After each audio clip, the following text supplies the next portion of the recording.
Hello, everyone. Hello, adventurers. My name is Maximus, and I'll be your dungeon master for the evening. I'd like to welcome you all to I typed 14th, but I know it's 13th. To the 13th, I believe, episode of Couches and Cantrips, Campaign 2, for some of your favorite streamers, Dungeons and Dragons live on Friday nights. I'm joined by our amazing cast of Bunny Dreadful, Mac and Cheese Please, Nina Nikolic, Virtual Spectre, Moves Like Jagger from the GG and crew, as well as our returning special guest, Captain E-Rock, back again. He didn't get enough the first time. Yay! Happy you're here, E-Rock. In our lives. Yay! Everyone needs more Gromkey in their lives. Some fun news. I guess fun news. So I was informed by our very own Moves Like Jagger that we are less than 300 watch hours away on YouTube before we get our goal of 4,000. So we're so close to getting partnership over there. It's just like right here. We can just reach out and grab it. So thank you all for watching or listening to our content over there, of which we have quite a bit. So thank you for checking that out. The link is there wherever you think it might be, either the chat or the description if you're listening to this in the future. So thank you very much. And speaking of the future, thank you. I don't know. Thank you for being our friend. The lottery numbers. No. Yeah. And speaking of future people that listen to us from the past, our podcast almost has 3,700 plays. So we almost have as many listen hours as we do as watch hours on YouTube. That's weird to compare, nice. but they're almost both the same number. I think we were like 8 away from our podcast total listen. So thanks for checking us out over there as well. And if you don't know where to go, this is pretty much everywhere.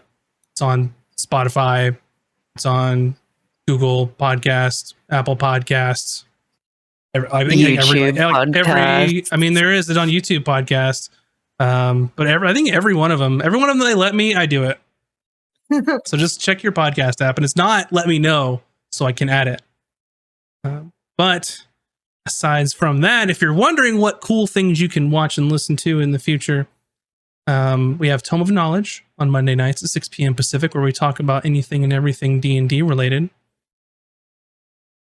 On last week, I guess this week, I think of it in weeks like on Fridays. It's like this is the first thing, but Monday we talked about AI in the D&D space and otherwise, which was very interesting chat.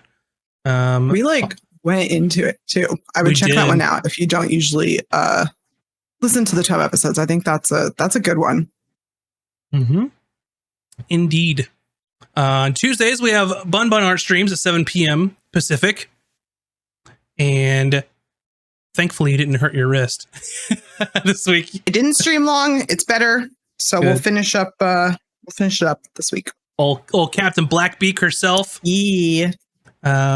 We also have on Thursdays, which is podcast and YouTube only, which is our Out of Combat episodes, where we talk about the previous episodes and everything before that. And last one, E-Rock was on it. So go check out Captain E-Rock on our Out of Combat episode. Yeah. So yeah, and then of course right here, Fridays, 6 p.m., we have our live episodes of our Dungeons and Dragons campaign, Castles and Cantrips. So thanks for all the support. Go check out all of our stuff.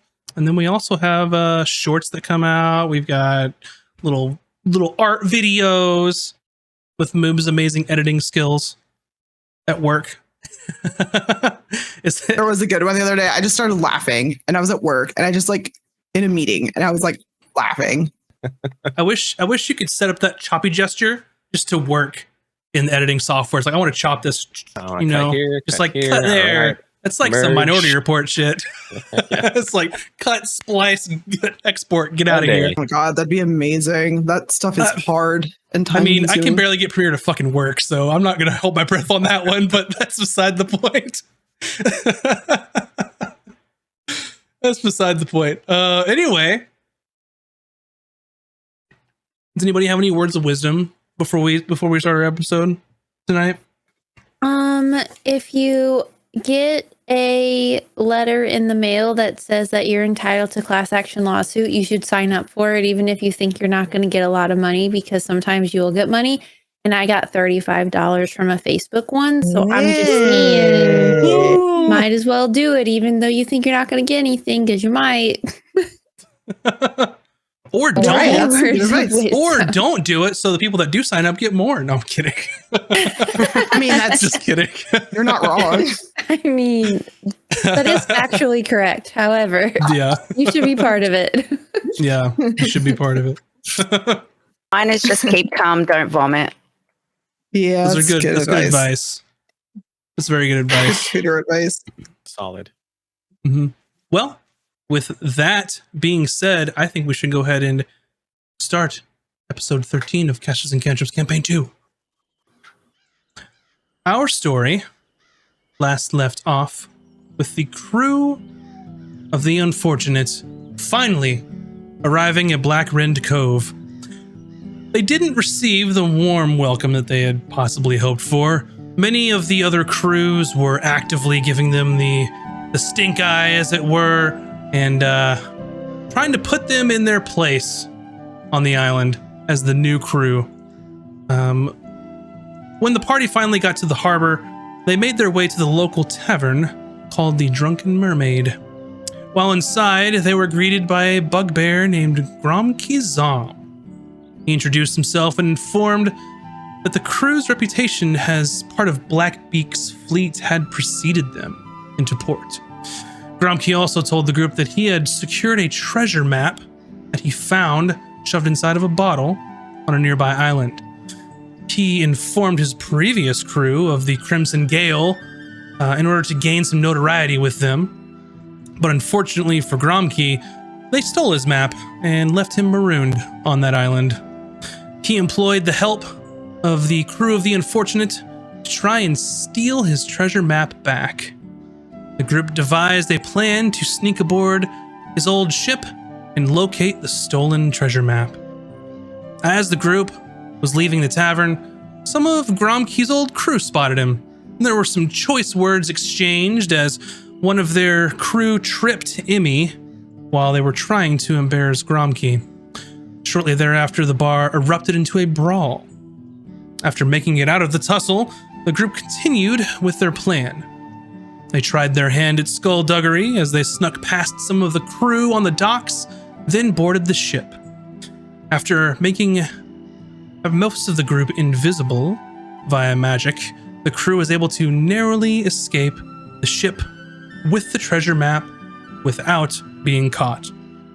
However, the crew of the Crimson Gale definitely know something is afoot, and it will only be a matter of time before they realize exactly what's happened. And that's where we'll begin our adventure this evening. And I will say that Hayden was sorely missed as they encountered quite a few locks that needed to be opened. They had no way to do it. So they had to put their thinking caps on. So, with that being said, you all have gotten back into the skiff, made it back to the harbor with treasure map in hand, as Taj was the one who finally got hold of it. So as you make your way back and go past the dock, you run into Hayden and Cooter, who are off going to gather supplies for your next voyage, as your ship is supposedly getting refitted at the moment. Whether or not you have time to do so with the Crimson Gale alerted, that's up to you all. And as you get onto the docks, you do hear a clattering of bells going off in the distance. Gromke, for you, no mistake that they have sounded the alarm bells after the Night's Watch had fumbled their duties and realized that something else had gone on. But they don't currently know that it's us, right? They don't know it's you. They know something's wrong. Okay. And they're about to scour that ship to figure out what the hell happened. What's going on over there? I brought oysters. Oh, Cooter and Hayden, yes, come along quickly. No time to dilly-dally. I'm just ushering them forward. And you see a big bugbear and you hear Azric's voice. Right. Oh. Who's this? Oh, this is our friend. Yeah, this is Gromkey. He helped us acquire a certain object that we can discuss later in private. So quickly, let's go. There's more of them. Your entourage? Yes, this is Gromkey. This is Hayden. And Great. This is Cuda. We can use more. What? Did you already get into trouble? If Cooter looks like she's gonna throw up, you should move to the side. Bucket. I've got my bucket. We're Okay. good. It's currently good. full of oysters, though. Maybe we should and put this those is- away somewhere. This is Hayden. He hates seagulls. Right. Is somebody care to tell me what's happening? As soon as we get further away from this ringing bell, I can explain everything. Hmm. And away from prying eyes and prying ears. Right. Mhm. Well, after you. You know, even Emmy, who usually will talk in front of other people about things, is very much like, Even she understands. Is our ship? It's still out harbored, right? It's still docked. Not docked, but like stationed. Yeah, it's. I mean, you were gonna have the retrofitting begin as soon as possible. It hasn't been that long, so you could very easily go check in and be like, another time if you really needed to. But the longer you wait, the less likely that's going to be an option. Do they offer loaner ships? No, Like when you go bring your car to the car dealership, they give you a loaner car? no, they sure don't. Wow, what kind of service is I mean, this? you want to be bold. Any ship in the harbor is a loaner ship. You can try hard enough.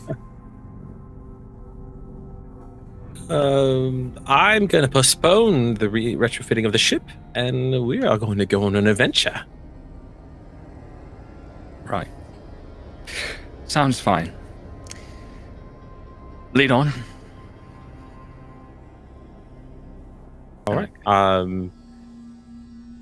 Maybe I'm going to go speak to Reginald, and you can all meet at the ship. Okay. I'd like to know Hayden's carrying a crate that has, we'll say, 8 bottles of rum in it. As a last bit of supply. Well, you want to keep those away from the lads. Well, these are going to be staying either with me or in the captain's quarters. Under lock and key, son. Lock and key. Absolutely. You should write something misleading on it so that if they find it, they think it's something gross. Like it should say like Eden's dirty underwear or something. It would work on me. We'll think on it. All right.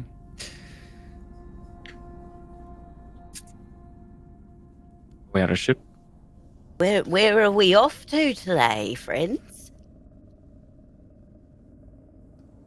Are we like safe from ears or what? Yep, you can be wherever you'd like to meet. If you'd like, you said you wanted to speak to Reginald and kind of have the ship repairs halted for the moment. Yes. Easy enough if you just beelined it right over there and said, "Hold up, we're leaving." That's totally fine. And next time you come back into port, he'll honor the agreement that you had with him. So not like you're losing out or anything, since the order came from Blackbeak herself to do this for you. Excellent. Yep. So where were you all planning on meeting? On the ship, All right. or I guess to the little dinghies to get to the ship. Yeah. So you can go to the dinghies to get to your ship, which is pretty much on the end, as you were sort of the last to arrive and making a spot for yourself. Fortunately, several rows of ships away from the Crimson Gale. And when you come aboard, you see some of your crew a little surprised. You see your bosun come up to you. It was Kurzak and say, "Captain, it seems as though those of us that were going to tow us in have turned around. Are we not refitting the ship?" Oh, we will, but that will come later, after, because we are going on an adventure. I need all the officers in the captain's quarters, righto. Right. Does that mean me? Yes, it does. Amy. Okay, good. You hear Kurzak yell, "All hands, we're leaving!" And everyone kind of hops up as they're getting ready for some R&R. They're getting their night watch set up. Everyone's kind of looking around and like starts getting the rigging ready to go. He says, "Oh, see you there." All right. And you notice that some of your new crew is amongst the rest of your normal crew. So you're no longer at skeleton status anymore, as you had picked up, I believe two human men, human woman, and 2 halfling men, of which I gave the names last time, I believe. But Hellman, Artie, Fira, Gear, and Barry are their names, if you're so inclined. Good. Barry. Gear and Barry. You also see the 2 new crewmates, Boulder, the large half-orc man, sort of just pulling up a sail damn near by himself. You see Swift, who is basically just climbing right up the rigging to kind of set some sails loose to get things faster. And as you all are making your way to the captain's quarters for the officers' meeting, you do notice Whisper is headed to the cabin as well, who is the liaison to Captain Blackbeak. She is a tiefling woman with sort of dark purple skin and bright violet eyes.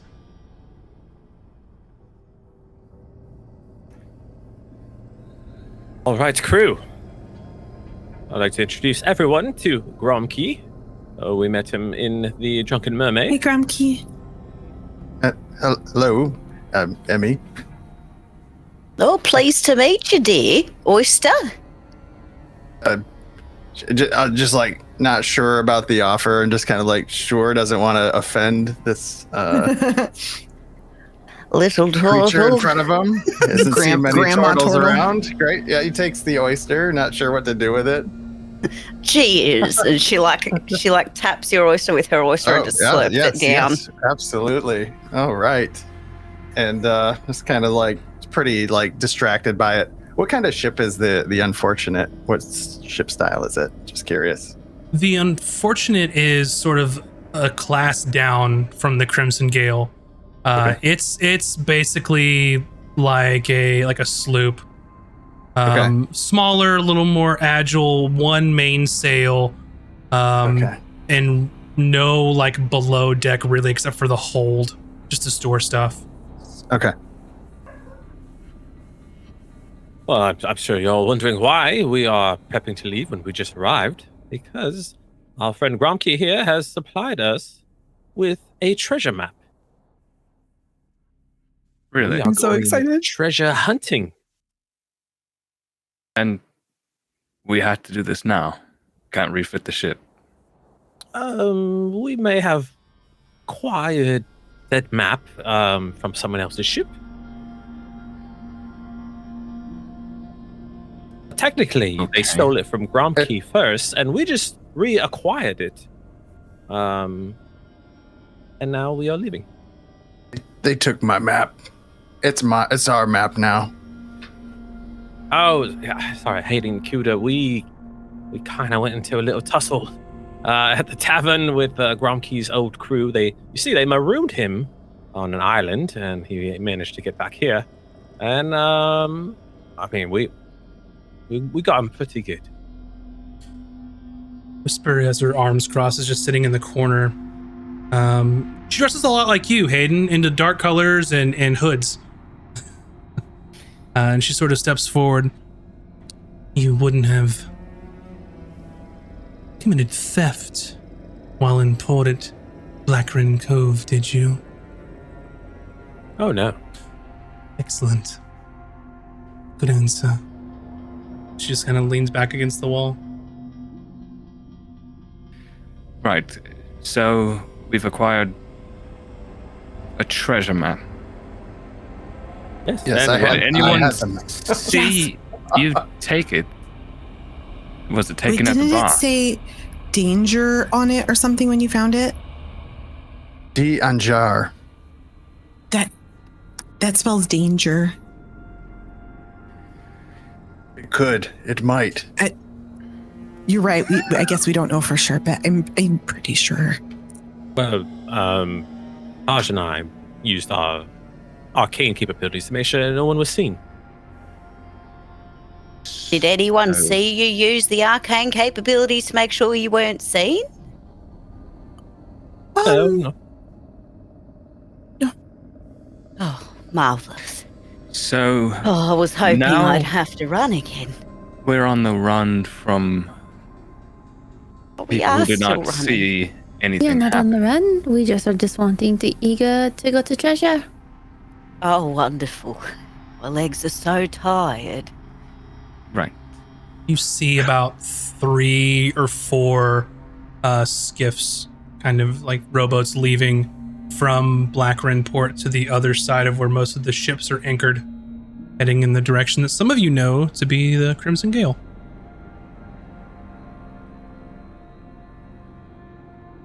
So, should we make the crew aware that there's potential danger once we leave?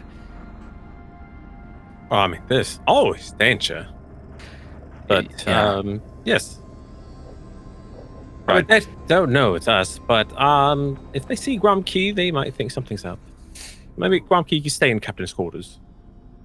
Sure. I can hold that chest that you have there.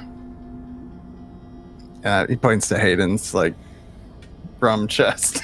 Not the rum chest. Well, now that we're in the captain's quarters, I don't think it needs holding anymore. I'm just gonna tuck Fair. it away in the corner.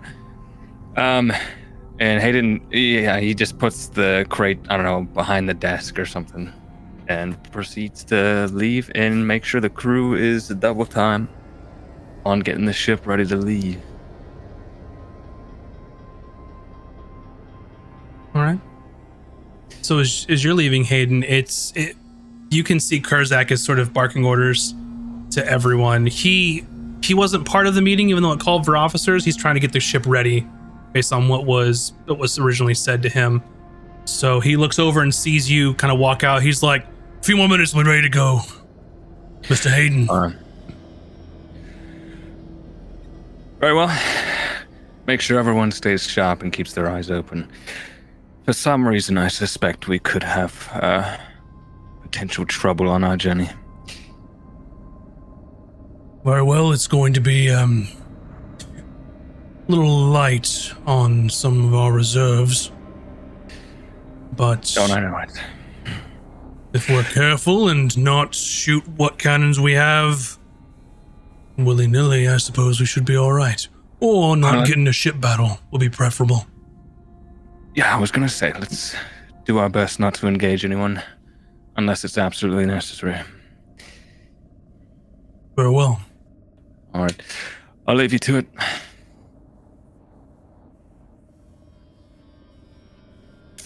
All right. Anyone else gonna mention anything while you're in your meeting, or are y'all gonna talk about the map, look at the map? Yes, Gromkey, you mentioned stone fish, rockfish, something like that? Rockfish? Yes, Fish Rock Isle, I think, is where we found it. Oh. I don't know of. I haven't seen the contents of the map myself. Oh, well, I mean, you're probably the most knowledgeable. Just take a look. And then I open up the map and lay it out on the table. Mm-hmm.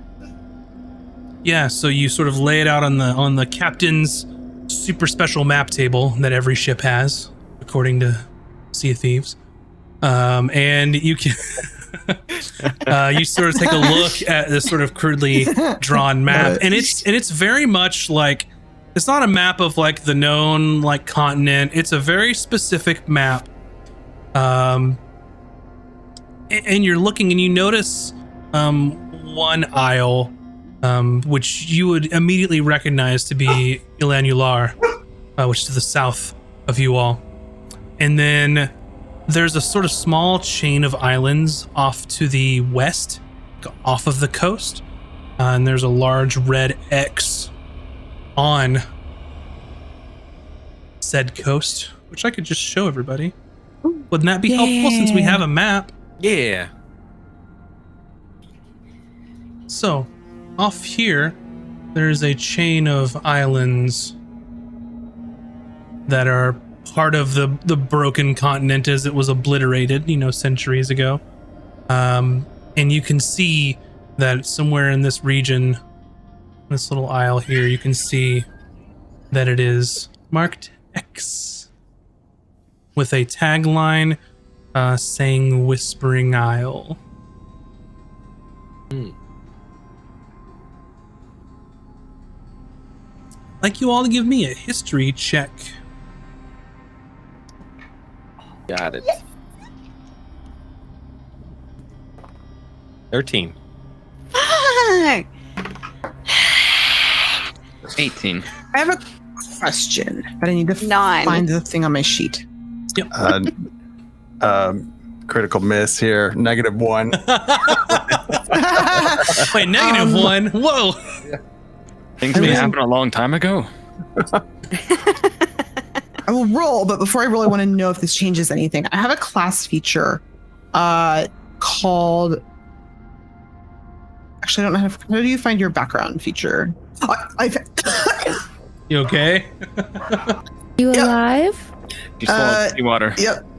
So your okay. background feature specifically called says historical knowledge. it specifically ancient says historian. when you enter a ruin or a dungeon.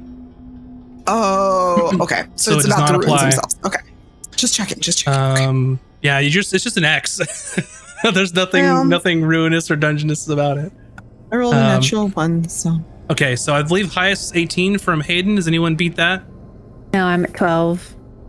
For those of you that are less than 10, doesn't really mean anything to you. For those of you that are more than 10, do you know that Ilan Ular itself is very much sort of in tune with sort of natural spirits, that type of thing?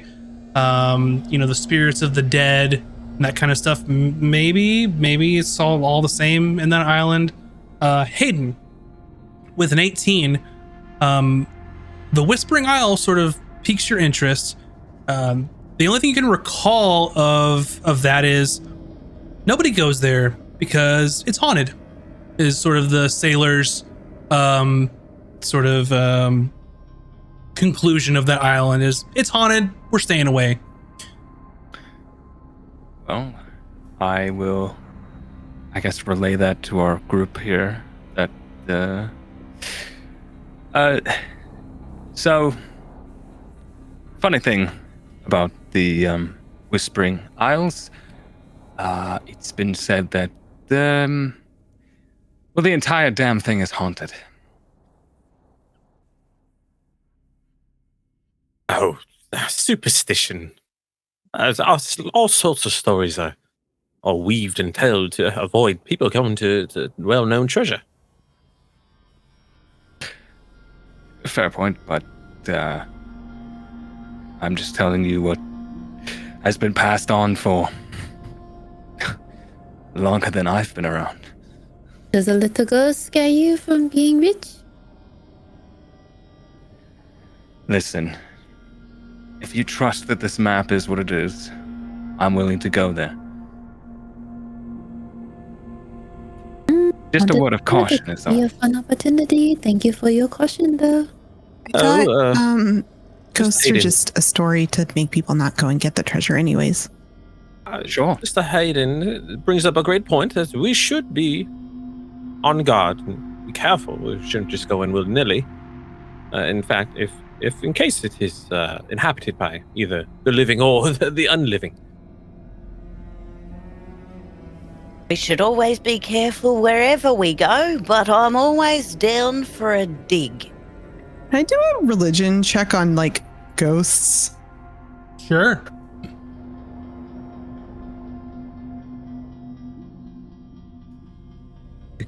Ghosts? 8. I don't think 8? anything special. You've never encountered a ghost, but I mean, You've seen weirder stuff, so it's not totally out of the question that ghosts are real. Yeah, I mean, we're in a land of magic and stuff. I feel like necromancy is probably a thing that's been heard of. I was just thinking they're and probably whatnot. just spirits, sort of in the way the Bucket's just kind of a spirit, right? Right, Bucket? And really, he's not scary. Look at him. Bucket's got his little knife and he's like... So I don't think it's anything to be scared about. We could just talk to them. Sure. Are we Ghosts sound fine like- with him having a knife? Oh yeah, he shanked so many people in that bar fight. It was really good. I was really proud of him. He's turning into a really good pirate. Ghosts sound like something someone say would keep people off the island if it had treasure. I think it's fine. There's worse things out there. If we think we can see them, we can just not leave the boat. Yeah, well, it'll be fine. Let's just set course and Maybe they joined the animals crew. will barking. We'll make way. Away to adventure. Okay, stop barking. Clamp. Grumpy's fumbling with this clam that he got from Cooter, like not sure exactly what to do with it. It's not his usually food of choice. He's not sure if it's a decoration or he's supposed to eat it. He's looking for a way to like put it on his outfit as like an ornament. Just not quite sure what to do with that. Kuda grabs it from her, uses her little beak mouth to just like and open it and like scrapes out the meat. Open up, dear. Oh, Here comes jeez. the aeroplane. What's that? Open up. Very tasty he treat takes on it, the way. He kind of like feels like inclined to do it with not to offend the new crew here. Like she seems important. She seems to be like the boss. She like flicks the oyster meat into your mouth. Okay. This It's just this is typical great. oyster meat. Yes. Take it as you will. Delicious, and just gulps it down and just kind of like tries to hold his face back of disgust. He's a bugbear. He don't care. Several more where those came from. Feel free to help yourself. I think I'm good. Thank you very much. Oh, you're welcome, dear. Well, Emmy, since you're our navigator, prepare for departure and set a course. Oh, that's me. Yeah, okay, I'll get right. I'll get started. Navigating. Yes. This is my navigating song. It's What plus proficiency and Wisdom. wisdom. Thank you. 11. I'm so good at this. 11. This dice is So- in jail. Bye. Let me check the calendar real quick because that's important. Could we say? This one has a seashell in it. That's gonna do us better, right? Surely. So, real quick before you jump in, Hayden, the forecast is clear, so you're not going to have any trouble going from point A to B in this particular scenario. It's just going to take you a few days. What were you going to say, Hayden? I was gonna see if I could help, just because this part of the water is semi-familiar. This sort of between Osham and Elanular.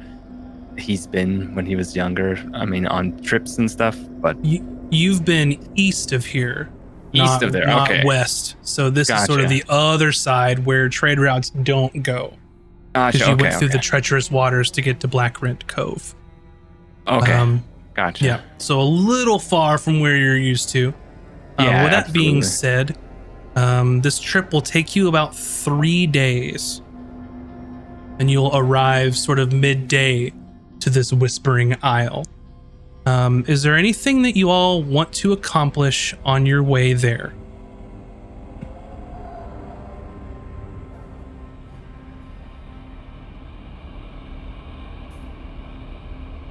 I don't think so. No. Just like get enough rations and whatever we need. Gotcha. Just want to talk to the crew to see if any of them have been this way. None of them have. And for Okay. those that know the name, they tell you it's haunted. And then alluding that you're going there sort of gets some of the crew a little spooked, a little freaked out. Oh, but can I ask them to tell me the ghost stories?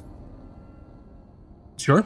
I feel like that will do the opposite because Emmy will be like really, say Emmy will be like really like attentive and like, oh, it's like maybe like in telling the story, they'll like get a little like, oh yeah, I'm not scared. Yeah. I'm gonna try. So you talk to Barry, the halfling man, one of the new crew members, and he says, "Well, I've never been this far south. I've never gone to Whispering Isles, but well, it's haunted, and well, I've heard that when you get close, you start hearing things in your mind. Ghosts start talking to you and possessing you, and In your mind? make you do things that you don't want to do." How close are we talking? Like if you're still on the boat out at sea close? Well, I don't know. I've never been there. I'm just telling you what I've heard. Well, it's really important because actually if you're underwater and something starts talking to you in your mind, that's a really bad sign. That means that it could be a loose, and we don't go near those. That's Well, very it's- bad. As far as I can reckon, that if they're hearing things in their mind and they're sailors, they're probably not going to be under the water. They're going to be in the ship or on land. Okay, as long as it's not under the water, I then don't we've got some real spend a lot of problems. time underwater. Okay, good. If you do, and something starts talking to you in your mind when you go under the water, honestly, it's too late. I'm sorry. How about we make a deal, Miss Emmy? If I go under the water, you just get me right out. Okay, I can do that. Yeah. All right, I'm gonna go swab the deck, and not talk about spooky things anymore. Yeah, have fun. a good day. Bye. Sail Master Navigator Mem. And he just sort of like just turns around and does anything else. I made it worse. Sorry.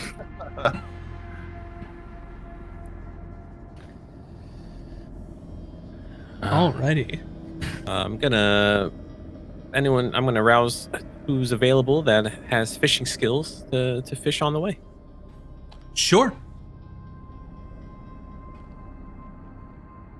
I will do a crew survival roll for the I was 3 just days. trying to say, is that survival? Because everyone knows that's one of the best stats. Go for it.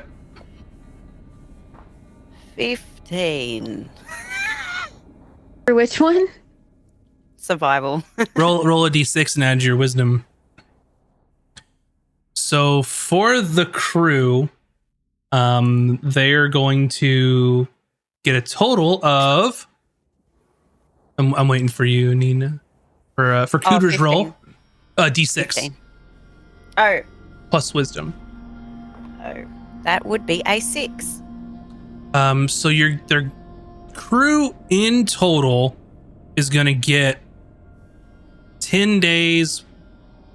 Well, I guess 10 rations essentially, which is going to cover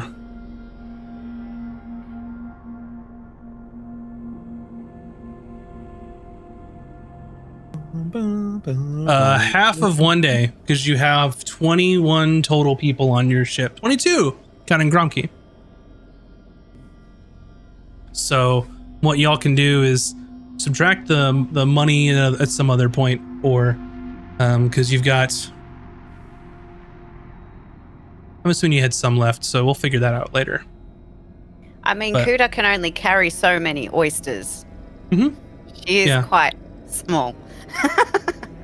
Mhm. Oh, also, if we were to go to this island and there are spooky things about, maybe I could tinker a little something that we can send over to the island that reads, "We come in peace." And then maybe they might leave us alone. What if when we got close, I did skywrite and I just did like a really big heart? Or I mean, both. we don't want to bring attention to other. What if I just made it say good What are day? you going on about? Okay, I will stop. No. Sorry, Ritash. No. It's okay. This- I'm sorry. I'm done. Mm.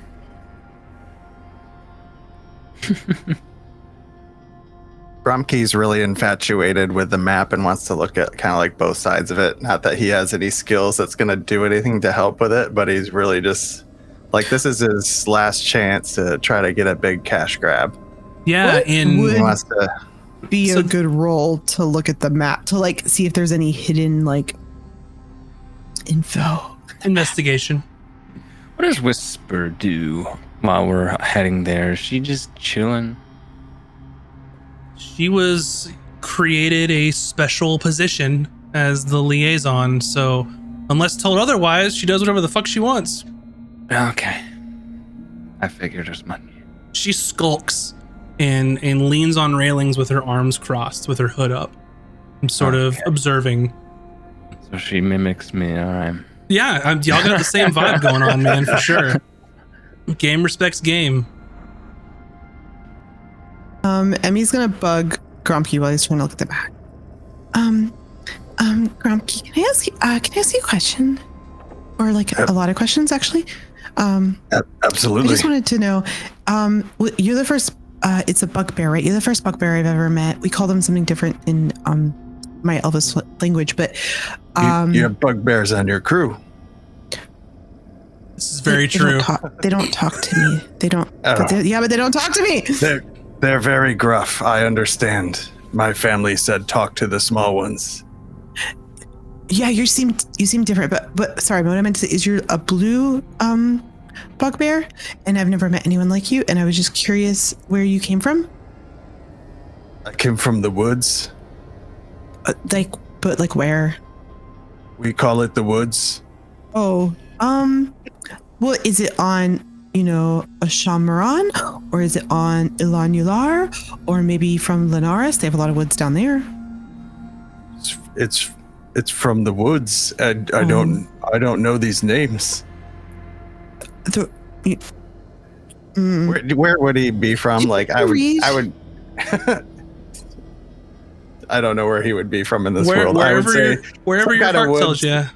Yeah, I thought he might be in the woods on the west side, just kind of like to tie into where we're going. But Yeah, so you could very easily be from the wooded areas on Osham Miran.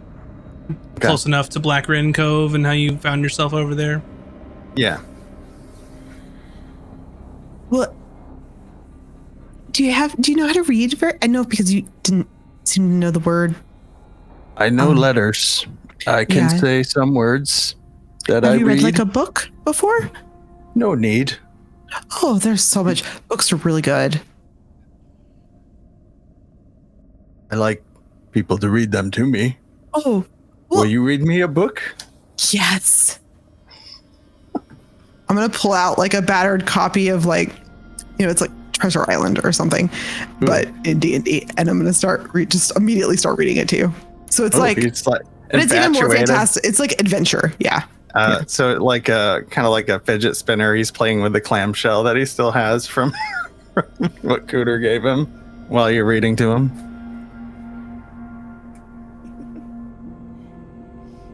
So you That's read him the fantasy equivalent of Treasure Island, of which we will now call Loot Rock. Loot Rock. Yeah. Okay, all right. Sure, yeah, why yeah. not? And it helps pass the time. So after a quick 3 days, you do see an island in the distance, presumably the Whispering Isle, and it looks very overgrown. Thick jungle, underbrush. You can see what looks like some sort of like a tree or a series of trees or some sort of growth that sort of kind of goes above the rest of the canopy, and it just looks like a tower, but like of vines and tree, essentially.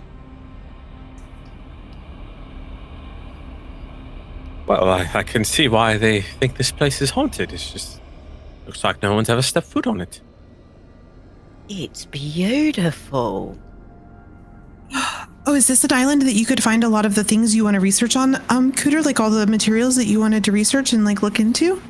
Oh, there's always room for research. She like gets out her little notepad Okay, and like Miss Frizzle. already starts like.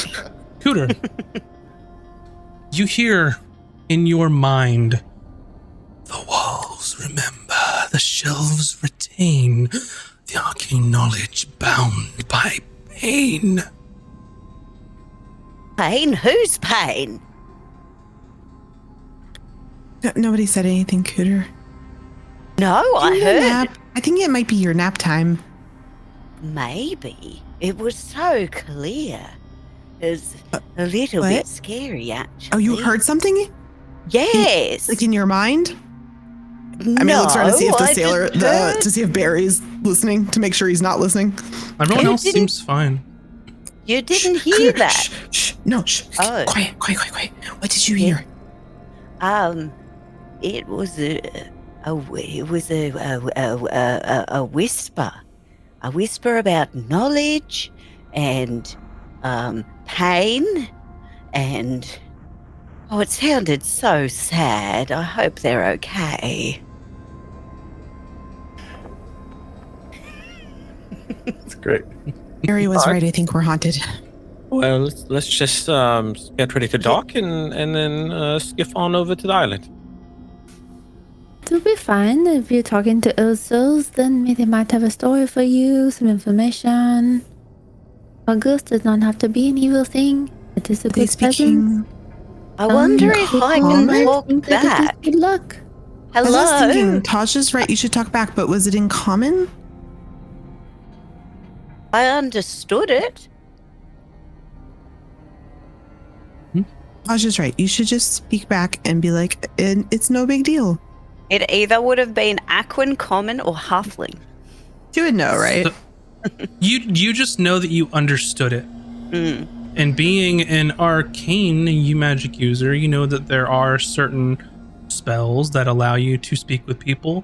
There are also people that have either the ability or the innate power of telepathy, which doesn't matter if you understand the language or not. Mm-hmm. You just talk to each other in your head. They were just words, but it seemed so close. I don't know. I thought someone was whispering in my ear. Well, I mean, they are called the Whispering Isles, after all. Oh, indeed. Yes, that's true. Maybe if I whisper back. Bromkey, what side of the Hello? island is the X closest to? I believe that's where we should dock, or at least drop anchor.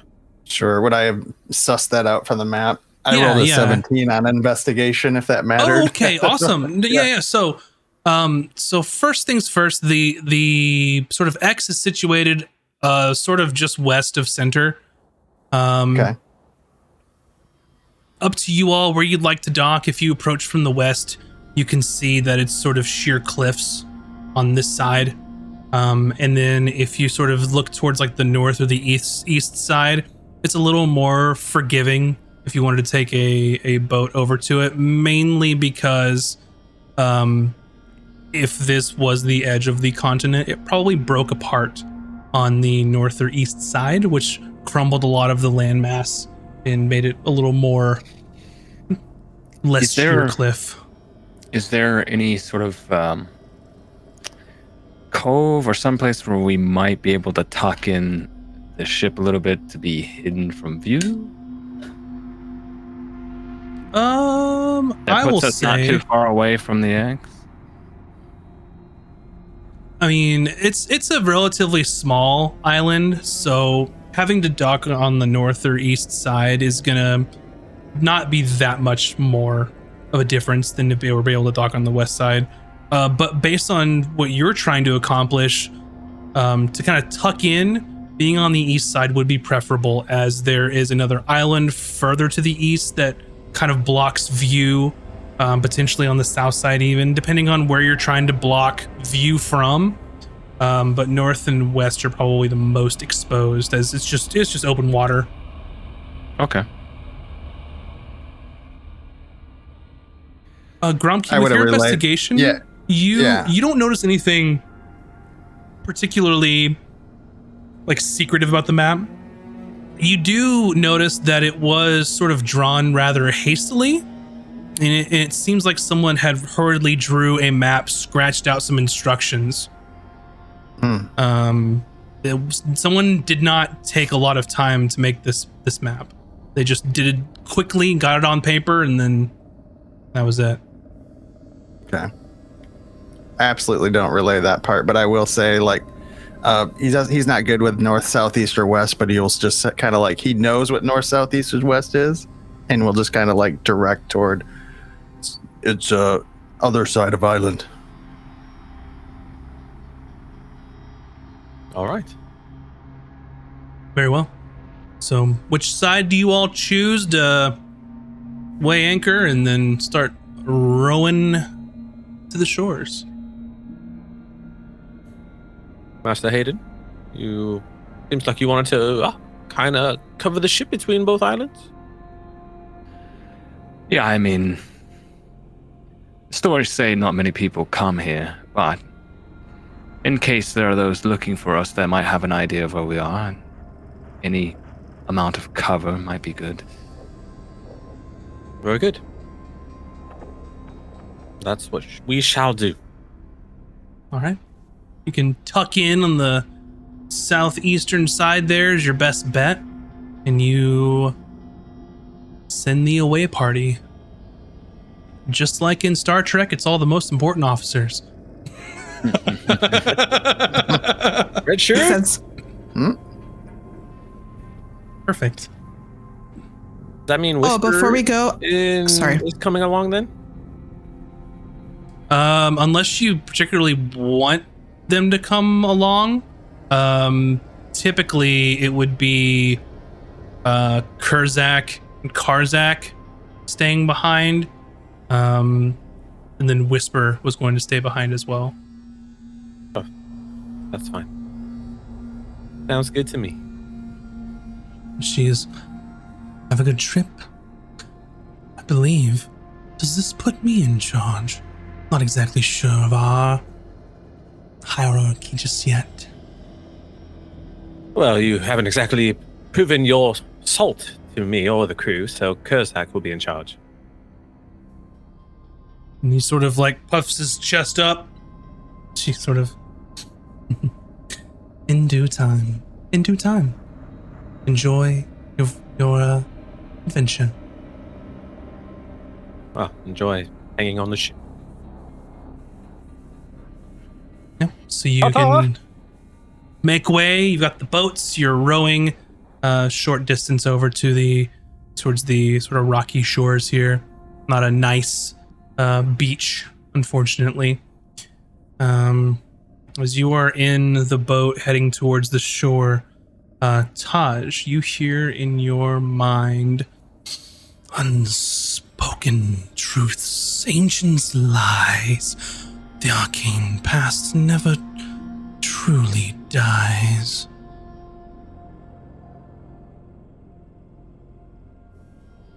Mm-hmm. I'm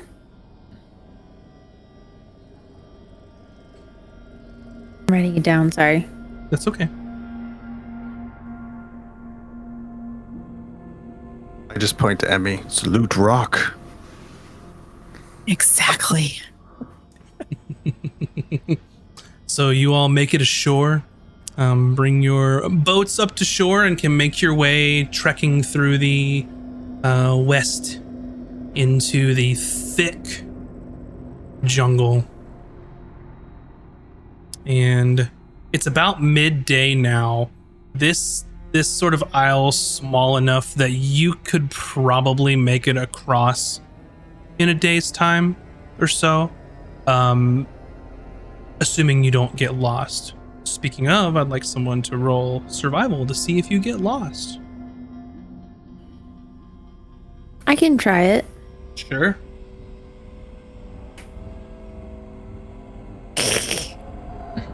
3. We get lost. Boy. Okay. Oh, the one time I rolled so well. I know. When I was doing the check for the map, I rolled a nat 20. And I was like, oh, this is awesome. Gotta call that shit out. Oh, I'm sorry. I forgot. Yeah, it was That's a nat okay. 20 and then +5 for investigation, so it was a 25. And I was like, yo, baby. It's too late. But this was not that. 3. So it gets to the point as you're sort of wandering around, and this is thick. It seems like this island has been untouched of anyone for who knows how long, if ever. Right? Completely wild, untamed, dense, thick jungle. It's hot. It's sweaty. Once you make your way into the canopy, you can look at a tree and not know if you've already passed it or not. There's really no way to indicate as you're sort of just meandering around. Eventually, you sort of make it to the area where you think the red X is. At this point, it's getting to be sort of dusk into dark. Since you would spend most of the day trying to find your way through this jungle. But you do notice that when you find this X, there's nothing immediately in front of you.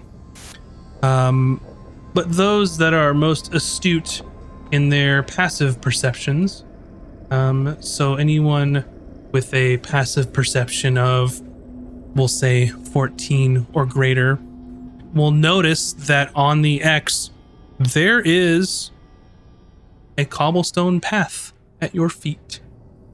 Ooh. Very overgrown, but you can see just the non-random placement of stone. I'll point that out. Oh, well, let's get digging.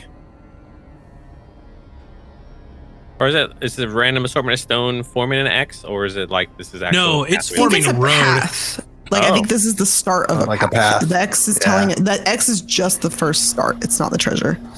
Oh. Well, You should follow it. I mean, it's getting rather dark. Should we camp here and trek in the morning, or is everyone fine to move forward? Do you We could think tell- that it is safe? Stay here on an island that might be haunted? Oh, now a haunted island is an issue, I see. I'm not Why- saying this issue. I'm just saying that it is something to be aware of and be safe about. I do not care that the island is haunted. Treasure is treasure, but safety is first. It just hit dusk. Is that right, Max? Yes.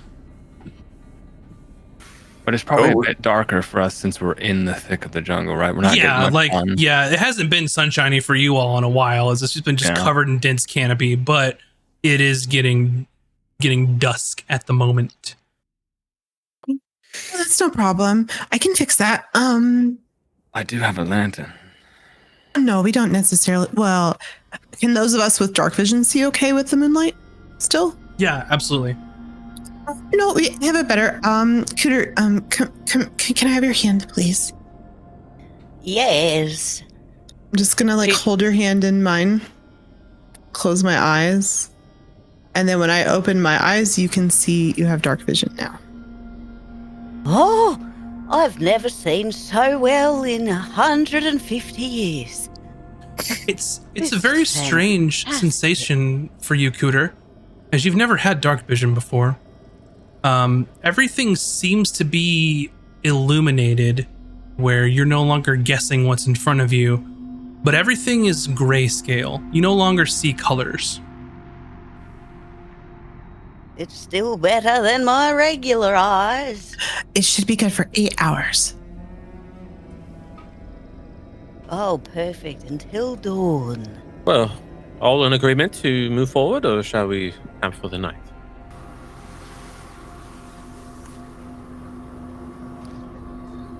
Did anyone else not have dark vision that needs it? You don't have dark vision? I don't have dark That's right. vision. I don't think anyone That was no, really I I have good. dark vision. I'm not sure if I do or not. That's why I offered a lantern. Hmm. I thought we were going in. That's why I gave it to Cooter. Sorry. Then we're moving forward. I don't have So to. I can take that shit back. as you Can't. as you cast this spell, you almost see sort of the very essence of magic. You physically see it leaving your fingers and going into Cooter. Oh. And some That's of this not normal. some of this no, not normal in the sense of this is it's sort of a think like bioluminescence sort of exiting from your body as a sort of strange aura. I we do all an see Arcana check One on what that moment. means. So for the next hour, and I'll give you the mechanics here. You see this magic sort of everywhere, and then it sort of expands from Emmy and then implodes almost. But it implodes into some of your equipment. You can see this sort of bioluminescent, like ethereal magic stuff basically bury itself inside of your weapons. So for the next hour, any weapon that is not magical becomes magic. For all of us or just and me? everyone has a +1 weapon for an hour. And they sort of are like crackling with like this weird energy. Go That's to this strange. island that meets the eye. Would it be a waste if I were to detect said magic? To I think see it'll just be my magic, right? That's totally up to you, Cooter. If you think it's a good idea, then I say go for it. I still want to do an Arcana check if that's okay. Yep. Make because your I Arcana think check. Cooter is curious enough that I think she would see something like that and be like, "Oh," and she'd want to have a dig. Yeah. 18. A 19. This is very strange to you, Emmy. You physically saw magic leave your body, and you physically saw magic enter into inanimate objects before your very eyes. You have never encountered anything like this in your entire existence. Did only Emmy see that? Everyone saw it. Oh, everyone saw it. Yeah, in that case, Everyone. Cooter's detecting magic. Gotcha. Are you Fascinating. casting that as a ritual? Yes. Yes. Okay. What's So the difference? That's my question. Hang It doesn't on. use a spell slot, but it takes 10 Oh, minutes. yes, please. Yes, please. So you cast detect magic, and just sort of this like magical, sonar comes out from you, and you physically see like a sonar pulse you would see like if you're looking at a screen in real life exit from Cooter. And I think is it a 30-foot range? Yes. So you see this thing exit 30 feet, and this weird sort of bioluminescent glowing energy is just around her for the duration of however long this lasts. And then normally this would be reserved for the one who cast it, but every item that is magical amongst the party is boom, boom, sort of pings. And you can see them sort of all in different various colors according to sort of what school of magic that they might be, most closely aligned with. And all of you see this. It's not just Cooter. Seems casting spells here has an amplified effect. Fascinating. That's think we should- probably why the ghosts are here. I think we should be very careful about casting spells. What do we do then? Azric, make a wisdom saving throw. Oh shit. Well, 8. An 8. You said we should be very careful, and then your body sort of turns, and you drop onto the ground, and you look at yourself, and you're on all fours. And you can sort of sense the magic around you. and you're sort of darting your eyes back and forth, and you look as though that you want to go to someone in your group for sort of help or answers. Who do you go to? Gosh. So you look at Taj and you think, I need to get over there, and you blink out of existence and you arrive directly in front of her. You are currently transformed into a blink dog. Dog? He looks like one? Yes. What is that? What is Kuda takes out her Yakula and she's like, "Ah!" A blink dog looks a lot like a sort of a Great Dane of sorts, but like a Feywild version. Every sort of feature is grossly exaggerated. Sort of, you can see his sort of spine, sort of bumps like protruding. The claws are extra long. The ears are sort of standing straight up, but like extremely thin at the tops. And you also have claws where your sort of the back of your little doggy knees extend. Oh. Aw. What that dog doing? I'm running in circles around Taj, barking and I yapping. think it's Astrid. I really wish that I had prepared the spell that I usually prepare that lets me talk to animals, but I didn't. When this happens, Hayden grabs the hilt of his sword and immediately begins to like scan the vicinity, because he didn't see Azric cast a spell on himself. He just saw Azric transform into something. Mhm. So Hayden's first suspicion is somebody else may be casting spells at us. So he's looking in all directions, trying to see if he can see any moving bushes or hear any sounds or anything. Make a perception roll. Okay. Roll good. Not so great. 7. 7. You don't see anything. Nothing jumps out at you. You didn't, and you know from being around spellcasters that you have to loudly pronounce that you're casting spells. You know, and Yes. you didn't hear anybody. You didn't hear anything like that. Unless they have some ability that Sure. allows them to do that without it. But yeah, that's what he was looking for. Any signs of a voice or illumination from a tree or something. You don't see it. Emmy, you hear inside of your mind, hear the whispers of forgotten spells, echoes of power that time compels.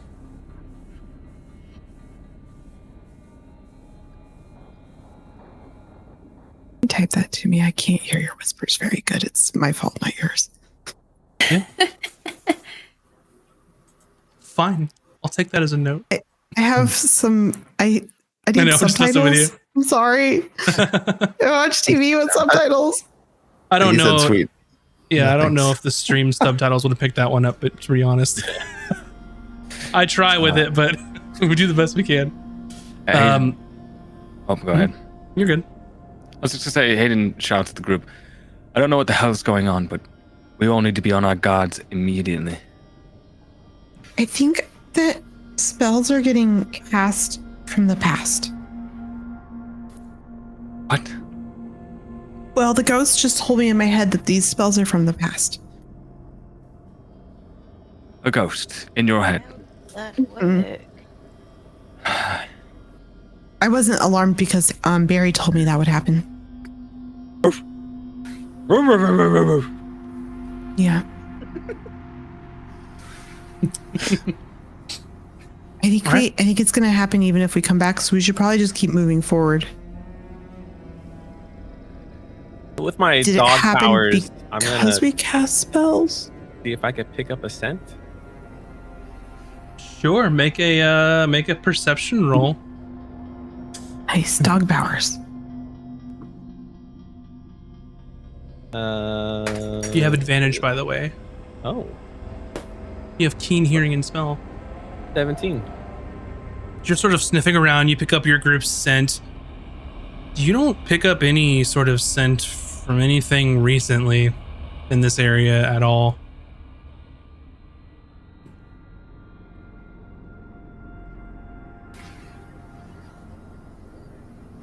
All right. So what's the plan? Where are you all headed off to?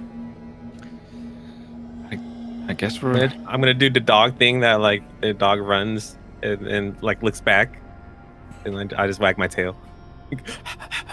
All right, I'm coming. I guess we follow the dog. Okay. Just for your information, Azric, this is essentially similar to being polymorphed. So your statistics are blink dog statistics at this point. Even your mental stats. Oh, can you send me those, please? Yeah. Nice, nice. Wow. Okay. Well, in that case, yeah. Let me know if you can see that. If not, let me double check.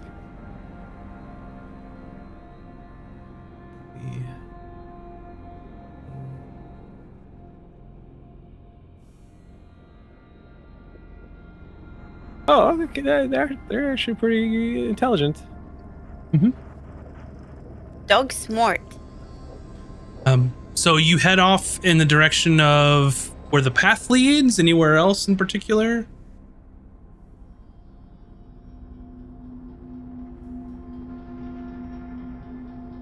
Anyone can answer.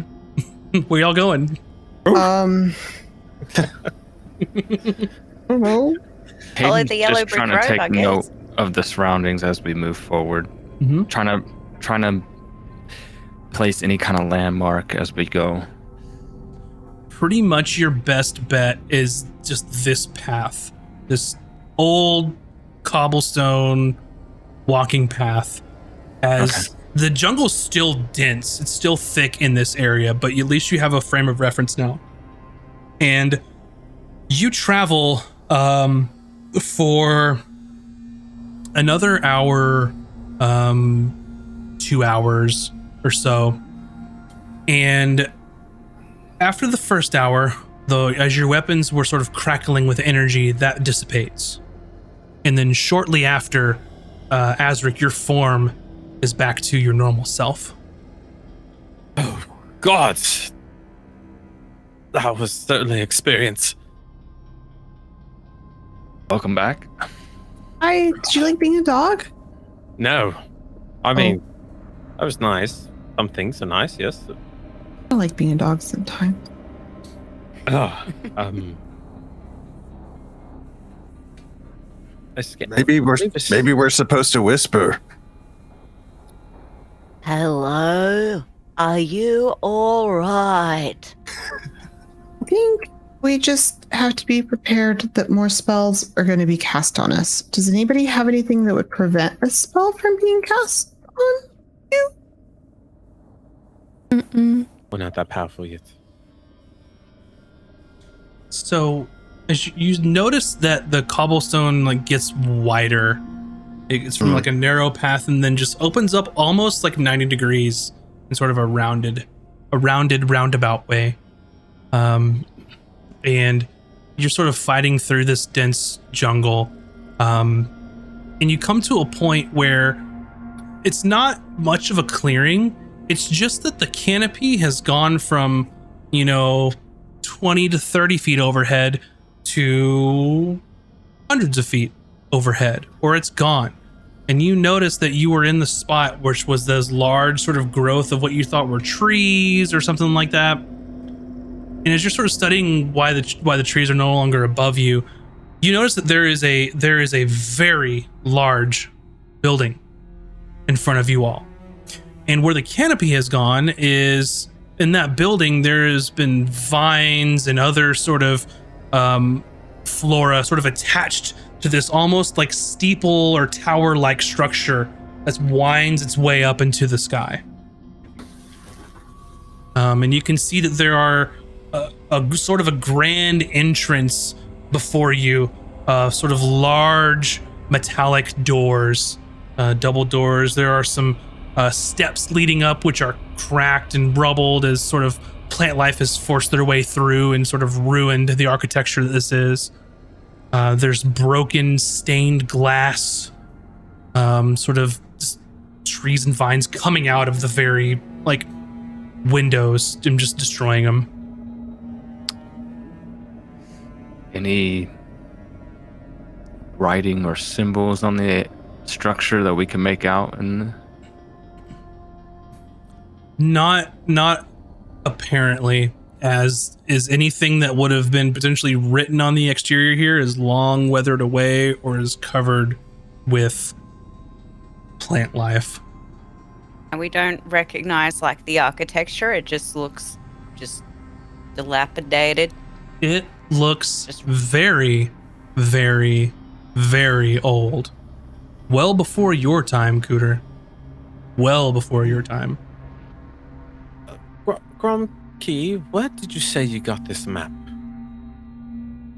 Well, it was on Fish Rock Island, as my dad called it. I think that's what it was.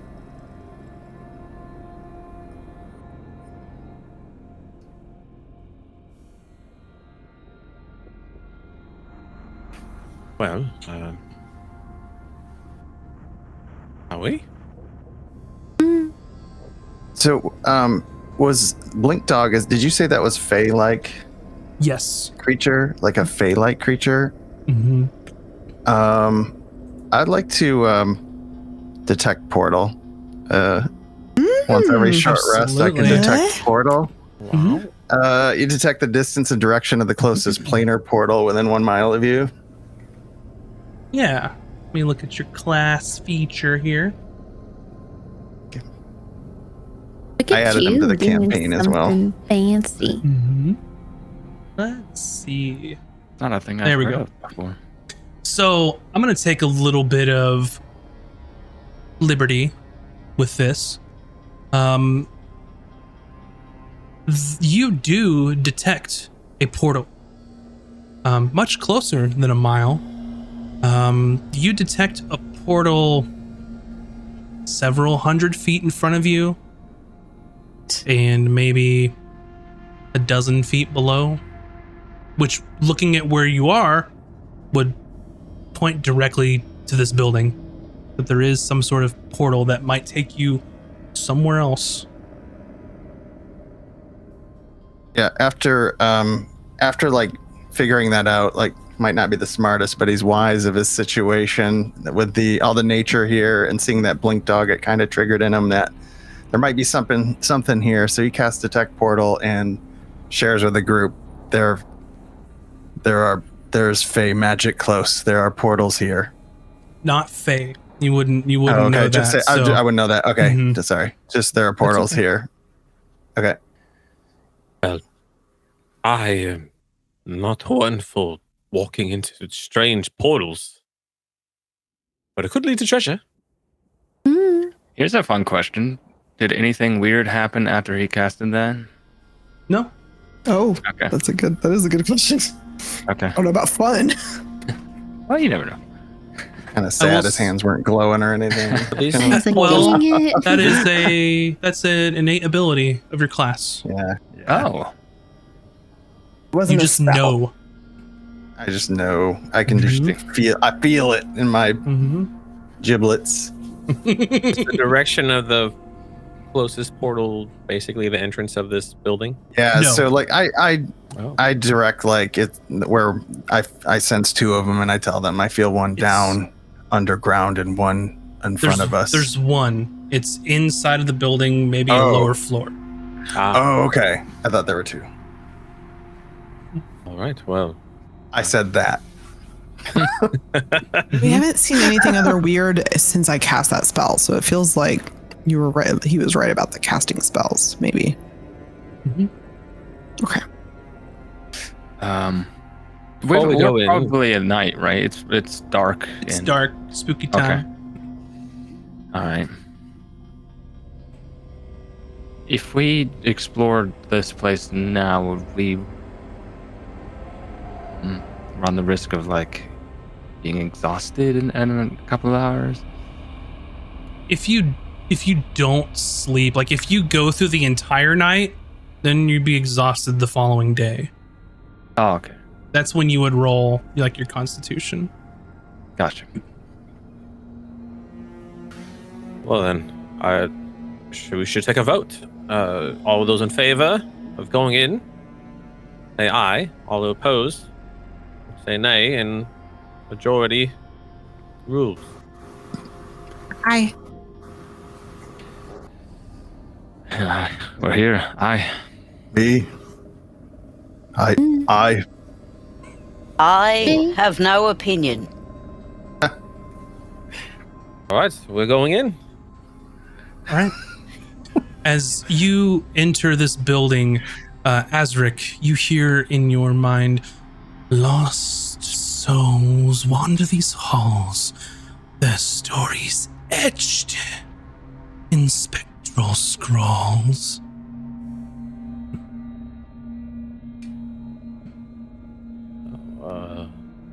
Seems like our friend is speaking to me now. Lost souls wander these halls, their stories etched in spectral scrolls. I believe we might learn more if we come across any scrolls or books. Okay. So Yes. just everyone has someone in their head speaking to them presently. I don't know if it's a someone. I just heard somebody whispering, and it was like in my head. Not it's not like, presently, no. Mind control or anything weird. But it is not scary. I think that it is a good thing. It is a sign of good luck. I agree with Josh. Yeah. It could be Okay. the old wizard tower. The wizard's still alive for some reason. That's fantastic. Maybe a good Everything lunch about with this them. scenario is just fantastic. Are you scared? No, I'm a little bit worried that my companions are hearing voices inside their heads. Oh. And I'm the only one who hasn't heard it, which makes me think everyone's going crazy except for Well, me. maybe the ghosts just don't like you very much. Maybe. Only Gromke in my head. That's fantastic, Grumpy. That's wonderful. Oh, darling, I cast light on my spear for Taj. I know she can't see in the dark. Oh, I have light too. No. That was a I spell. You just cast a spell. You just cast a spell. You said not to cast a spell. I said be careful. Be Okay, well, and he just like cautious. steps back from him, like watching. You know I have a lamp. Nothing happens. You said look at scroll, maybe look at the map. Perhaps. Where's the map? Did we forget it on the ship? Oh no. No, Gimme. I have it. I like carried the map. I'm There's map nothing. lady. There's nothing else of value on the map. It just led you to the road, essentially. So we're And- on. We One didn't moment. detect any like coded anything or Nope. whatever from earlier. No, it's just the map to here. Kimmy, well, I know you can still hear me. I'm Your listening. historical knowledge feature kicks in as you step inside. Yeah. It sounds like As you- dogs are Another blink whispering in dog. my head now. Another As blink you, dog. as you look Oh, yes. around this place, Oh, this was some sort of school, library, some sort of epicenter of some kind of knowledge. As far as architecture, looks multicultural. You see bits of dwarven stonework. You see some of the sort of, especially with the tower, some of the elvish influence as well. Okay, I'm going to share that info with the group. Basically, like, this was some sort of center of learning, I'm pretty sure. Fascinating. And then I'll talk about I'll start pointing out like the different cultural elements. It's you can't decide if this was a school, like a place of learning, a place of research, or weirdly a place of worship. It could be a place of worship, but I mean, in some cultures, those would be like the same things. So it's hard to say since there's no clear culture here. But it doesn't seem dangerous, at least. Everyone make a religion roll. Oh. 13. 12. No, 18. Dirty 20. Thanks for 15. looking at my dice, Sandwich. 13. -1. For those of you that are over 10, doesn't look like any sort of temple that you've been to. Seems kind of weird. For those of you that are 15 plus, you really can't place what sort of god from the pantheon that this would be to. You have no idea. None of the domains in your mind fit.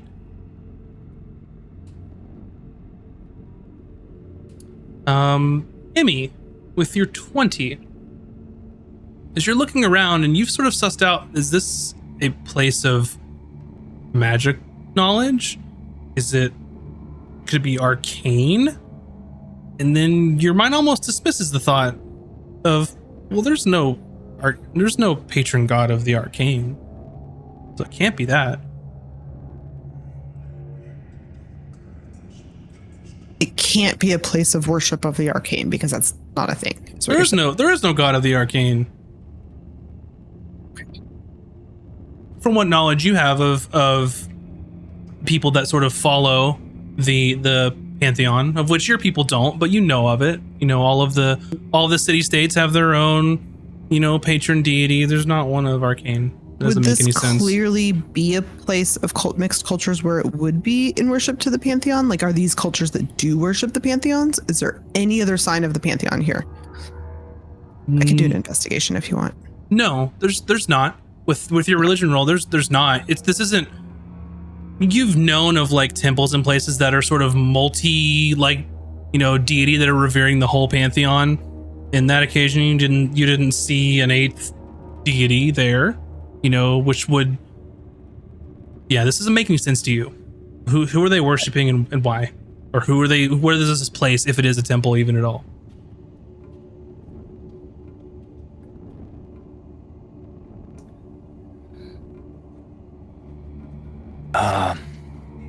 Looking around, knowing what our friend Gromke said about a portal or something being on a low level, do we see any kind of crater in the floor, stairs going down somewhere, anything? I'm glad you asked.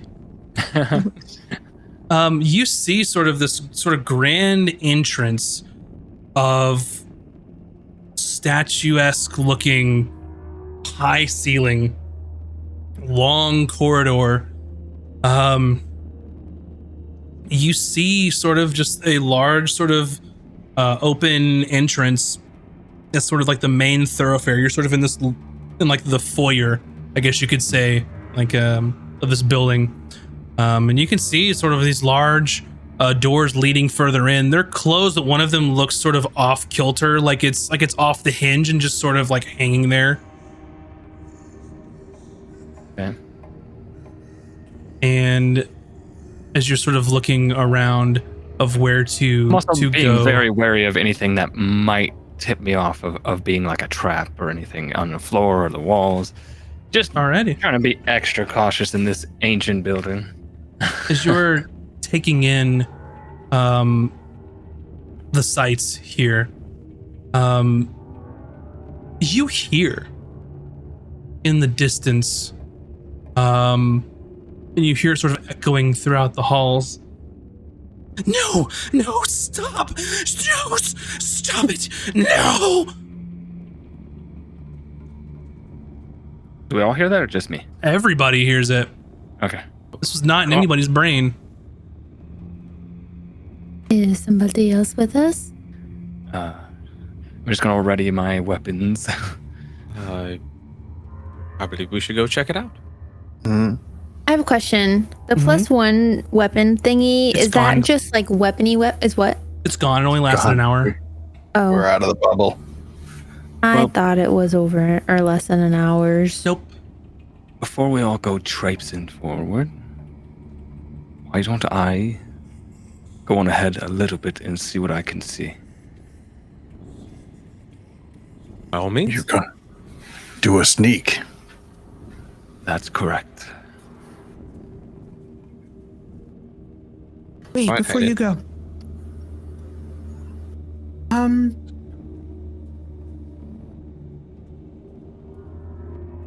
First, I'm gonna put Bucket in your pocket. And his little eyes will stick out of your pocket. Secondly, do you have dark vision, right? Yeah, I have dark vision. Oh, he needs to go to the bathroom. He needs a bucket. No, Bucket's my crab. Oh, A little blue. Oh. Nice. Not to be confused with my bucket, which is What's for your everyone AC? else's safety. I give Azric a look of like, are we really partied with these idiots? Hood's going What's up. Hayden's I'm AC? starting to creep off. Pathetic nod. What's your AC? My AC is 17. Okay, then I can't help you out with anything else. I don't have anything else prepared. Good Okay. luck. Give me a Alright, stealth I'm- roll. Okay. One thing I should be good at. Hopefully. Hopefully. Okay. That's pretty good. 21 total. 21. Let's go. I get to do my thing.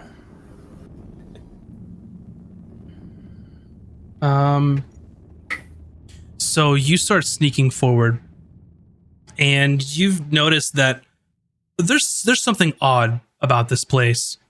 Is it the fact that there's just literally one main thoroughfare? You haven't seen any rooms, you haven't seen any things going off to the side.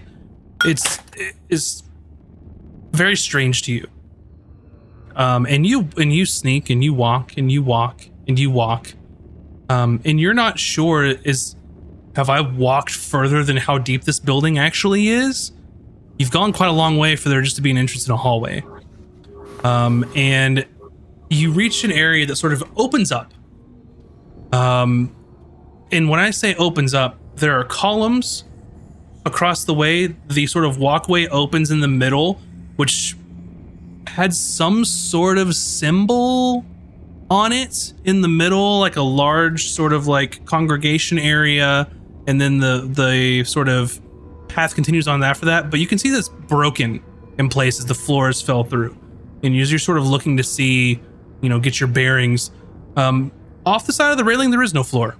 There is vast dark emptiness.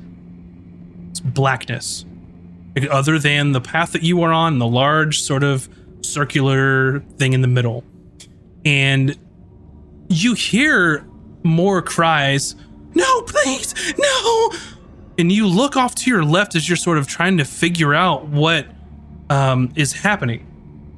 You see a creature on its back, sort of holding its arms over its face. And it's sort of a grotesque looking creature, sort of like leathery skin, sort of like earthen brown colors.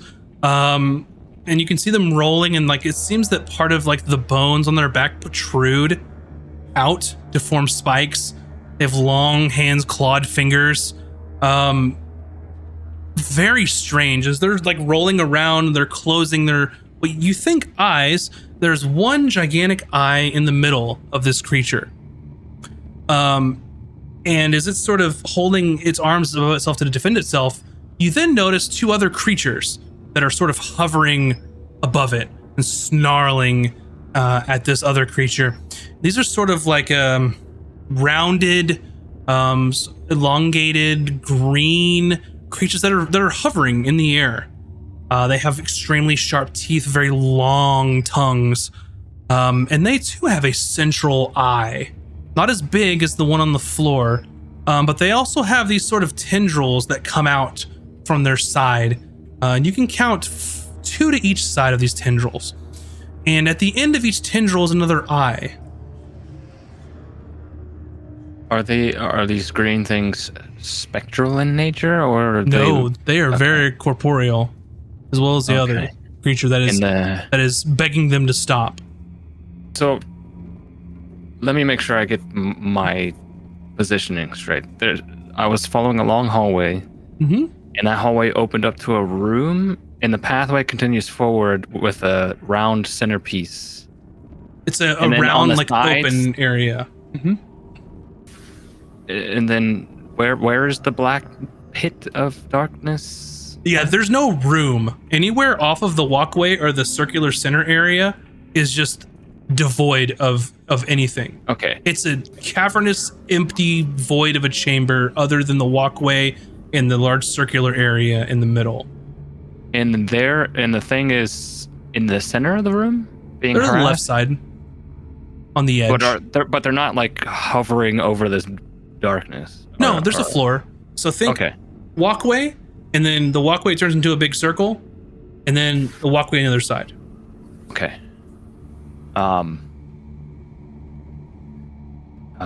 He's. Oh. Does the center of the room? There's no kind of like. There's no rift there. There's like. It's broken in pieces. You could fall in some areas in the cracks. Okay, but there's nothing to my mind that would look like a portal, as Nope. Grumpy described. Okay, there's just a weird, slender Cyclops guy being harassed by 2 floating Cyclops guys. Yeah. Okay. Well, I don't want to draw any attention to myself. I guess I will take note of what I saw and try to make my way back to the group. Yeah. So you can sneak your way back. And as you're making your way back, there is literally nowhere else to go. It is a long, weird hallway that when you kind of go back in, there's a room around you again of just a hallway. It's overgrown in places, and then you make your way back to the entrance. And I think that is a good time to go ahead and take our break for the evening as you all figure out what you're going to do. Oh boy. He's by himself, and we don't know this yet, though, right? He just made it back to you. Okay.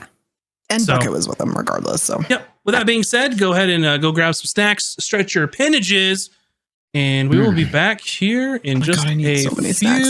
minutes. BRB, everybody. And welcome back, everyone. Thank you all. Thank you for taking a break. thank you for getting snacks. And thank you for stretching during the break. And thank you for all the support. Thank you for the raid. Very much appreciated. We just got back from our break here. So you caught us at a perfect time because we're right before we're getting back into some super serious D&D. we're about to all die. Well, I don't know about that. Oh yeah, just You say E-Rock. We that all for agreed. every combat. Yeah. One of these days, There's it might happen. There's a universe where we all died in each Don't wish combat. that. Don't wish that. We're evil all on here me, this Ricky time. Bobby. We're good. That out there for the ether to grab Oh it. man, We're in a super scary dungeon right now. you just got into a super spooky dungeon. So let's recap what was going on. So before we went to the break, you all made your way to this island known as the Whispering Isle, in which you heard whispers in your head, most of you. And as you approached, made your way through the jungle, some strange things started happening, almost like the very magic itself. You could sense it and see it in the air around you.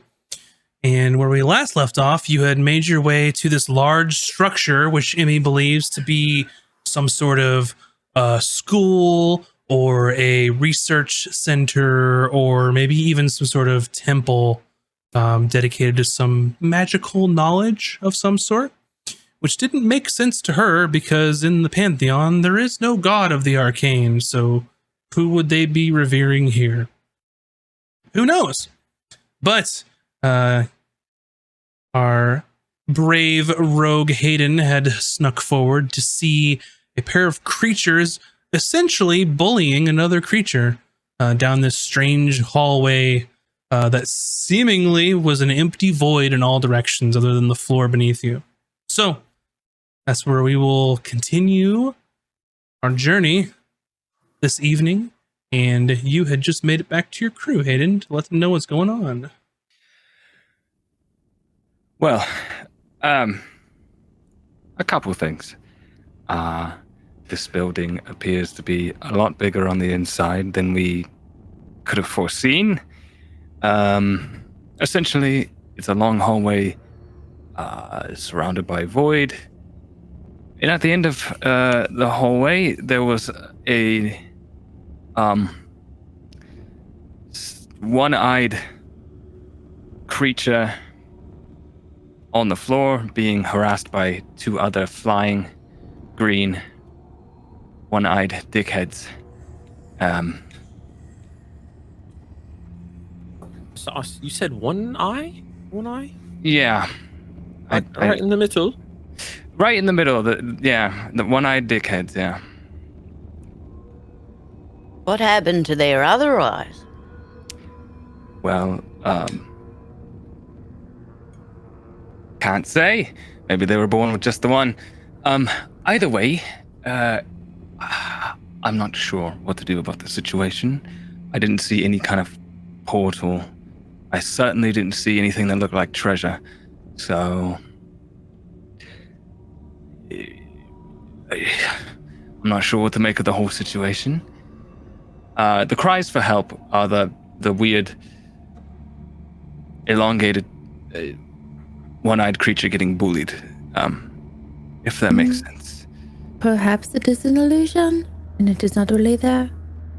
Maybe the people are there, but Or maybe it's real, but it needs us to help it. Well, I'm talking about the hallways. If it's an illusion, what are they hiding? Well, there's most certainly some magical fuckery about this place. Long hallway. Don't stray from it because I don't know what will happen. Wait, what happened to the creature that was getting bullied? Oh, they're probably still getting bullied. Oh, well, okay. I'm assuming every now and then there's still like cries for help. There's still cries for help. He's like, no, please stop it. It sounds The rest of us hear it? pretty Yes. bad. So the flying ones were like, imagine a booger from your nose, only slightly larger. I don't have to imagine Gromkey's digging one out and like looking at it visually, like, okay. Yeah, so a little something like that, maybe a little greener, with a singular eye and tentacles on either side, and they were flying. So, anyone ever seen anything by that description before? I guess I'll Arcana. Will Kuda maybe have heard 7. of such things in her 215 years of existence? 215, not 2215. Yeah. Just Yeah. behind you. Yeah. This would be a good opportunity to perhaps roll a nature arcana.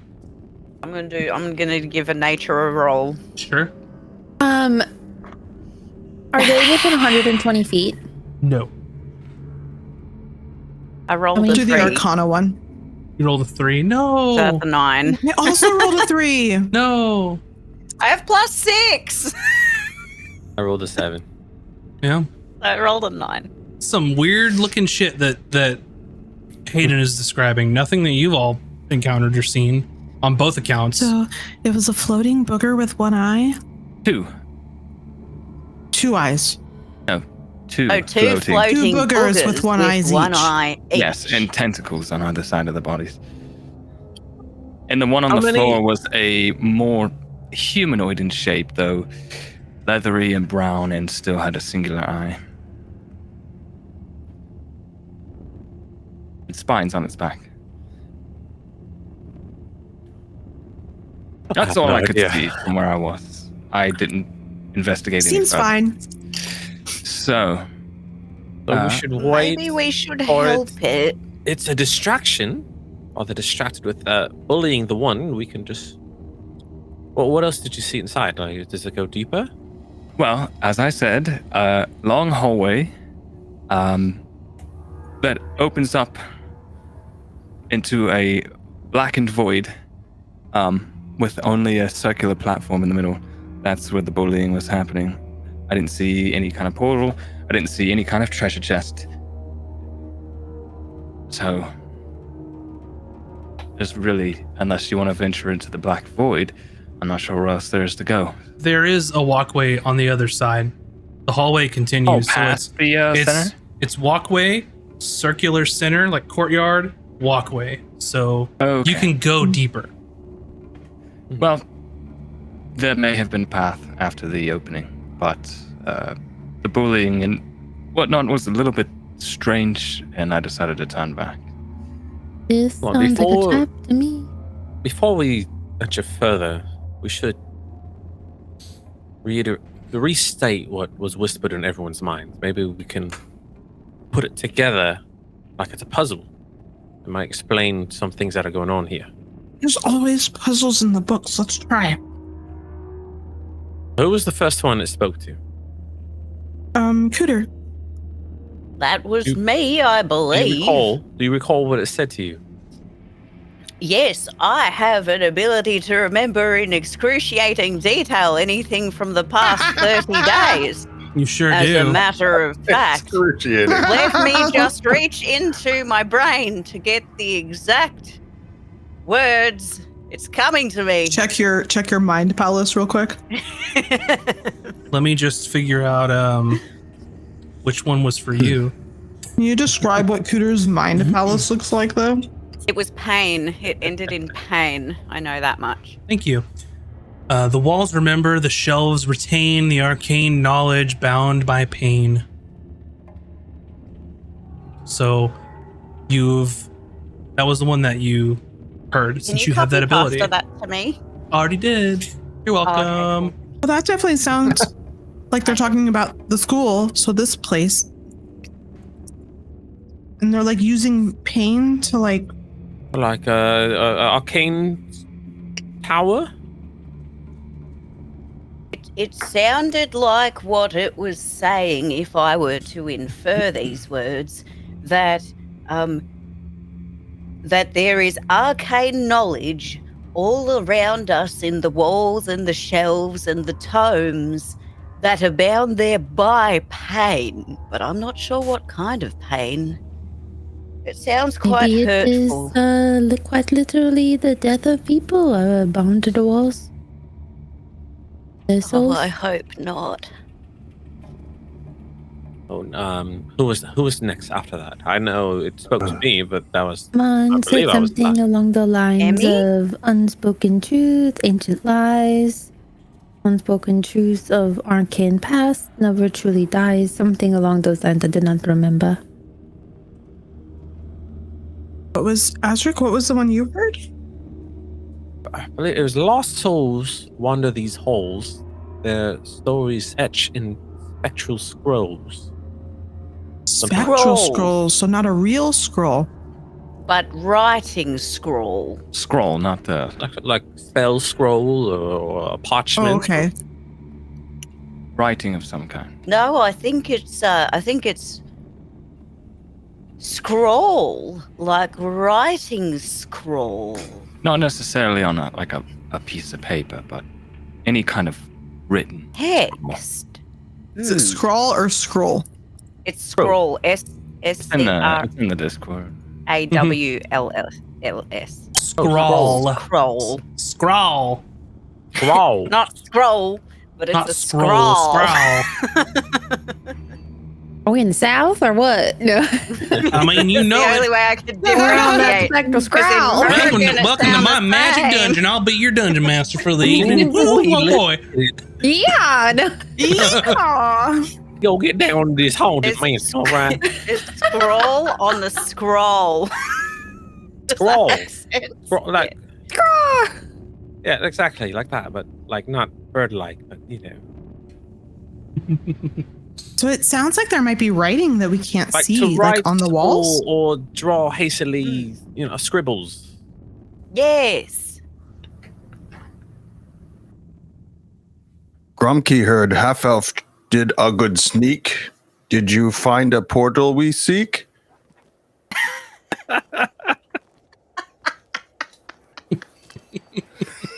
They whispered that to you? That's what Grumkey said. Making Oh, okay. we are not playing makeup. This is for real. All right. Well, one thing's for certain, we need to move forward, and none It of was these a words real are really, question.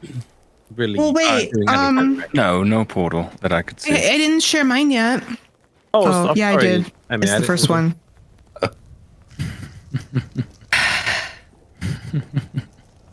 They're not in order. Right.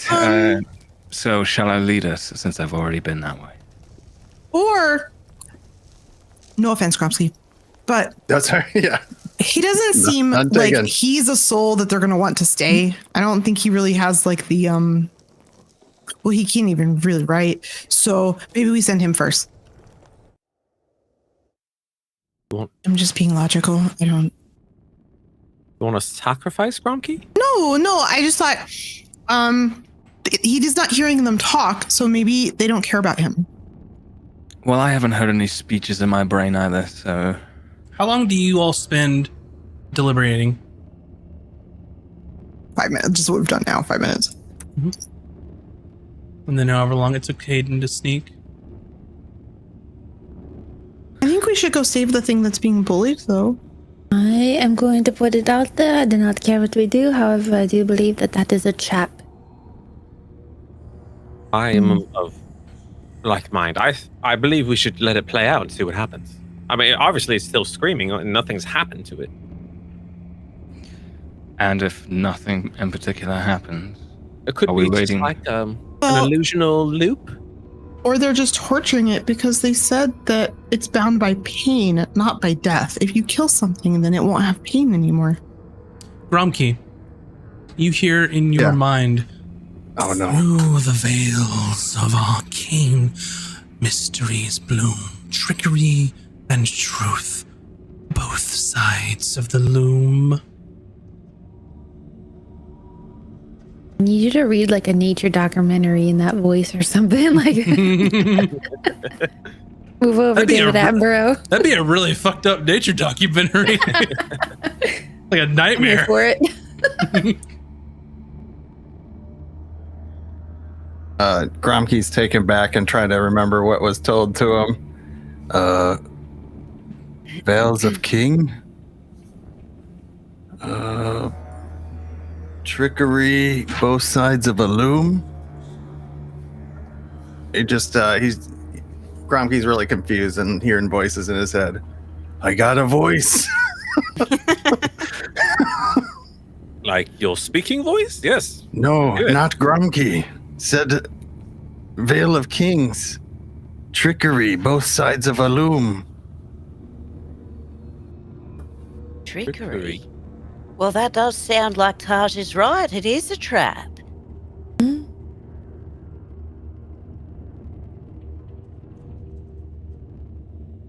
I mean, if this is a haunted or magical place, it only makes sense that there are traps to keep people from wandering in, or suspected people to maybe fall victim to trap and die. Who knows? So what do we do I- about that then? I think we're all in agreement it very well could be a trap. The question is, how do we proceed if it is one? Yes. Yes. You hear another question. scream You of all- the creature being bullied. I I can't. think And we we all have need to help it. see it in order to understand exactly what I saw. So, shall we proceed? I agree. Let's Well, move forward. yes, we need to help it. It's just being tortured out there. I can't Good stand it Cooter. anymore. Help traps or ghostly beings. It- Well, it didn't look much I- like a ghost, but We have to at least try. Let's just see what's gonna happen. We could also pass by it invisible. follow close behind. Don't stray from the path. And he's gonna proceed forward, and you guys can follow however you want to. Grumpy will follow up and help. If he's going like sneak mode or whatever, I would also I think- sneak mode. Are we just moving up? We should be quiet. Yes. You hear another scream. Where am I? What are you doing to me? Roll a group stealth roll. Boy, We're so good at these. You all were so good at these. does 15? anybody have a spell that boosts this? Not today. Dang it. 16. I didn't think we'd have to stealth from ghosts. What? 12. Mm-hmm. Dirty 11. 20. Ooh, nice. 26. Hell yeah. I'm as invisible as invisible.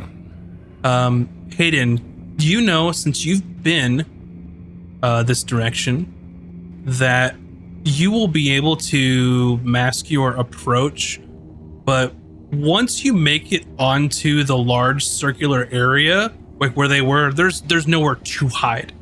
So you can basically stealth all the way there. But once you step out onto that, there's nowhere to hide. So Well, you'll need to do what you're gonna do. I think I would stop us kind of where I stopped the first time. So not quite at the circular platform, back from it a bit, just so everyone gets an idea of the situation before we walk up to it.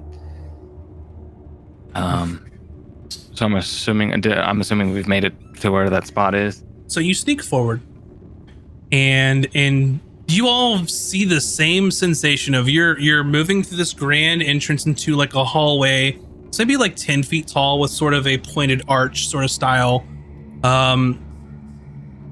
You know, fine stone floor, overgrown with plants and stuff, dilapidated.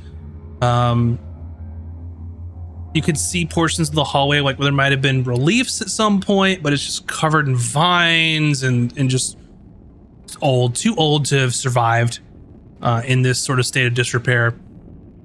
And you make it out, and then when you reach sort of this end of this hallway, several hundred feet from where you were, very strange to have a structure that is just several hundred feet of hallway and nowhere else to go.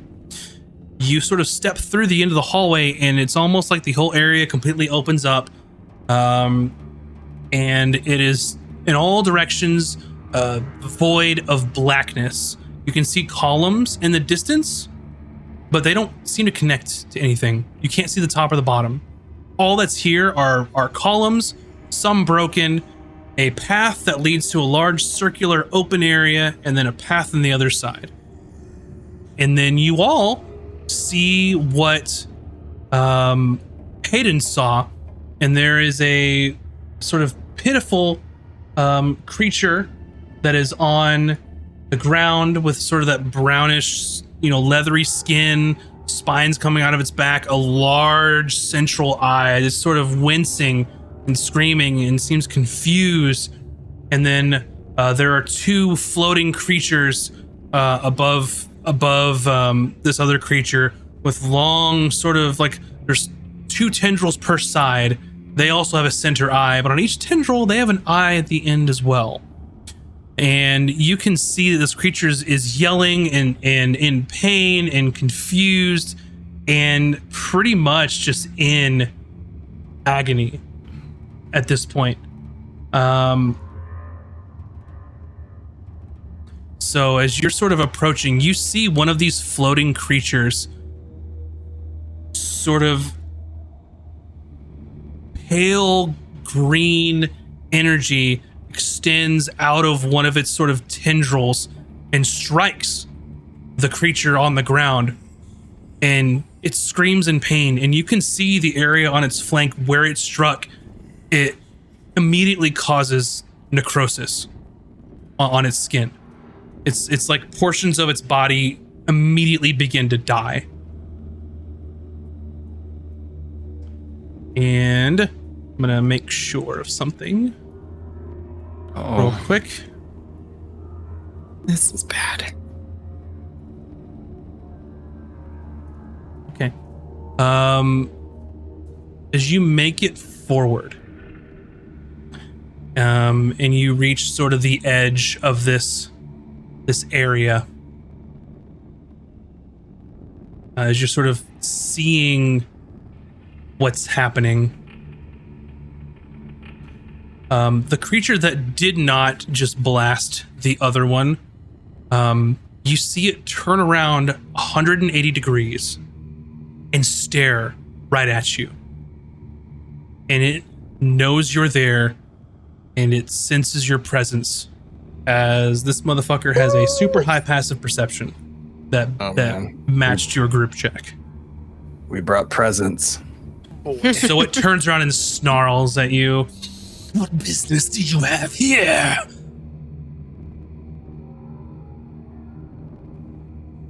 Speak! Our business is our own.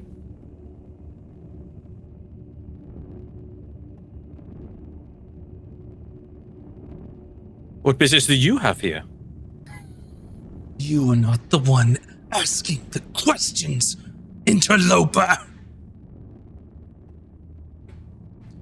And the creature that was sort of on the ground, sort of writhing in pain, that got blasted, looks over and sees you all, this large green eye, says, "Help me! Help me!" The other creature that just blasted him, blasts him again. This time it's from a different tendril. And you can see as it's screaming for help, it just freezes in place on the ground, unable to move.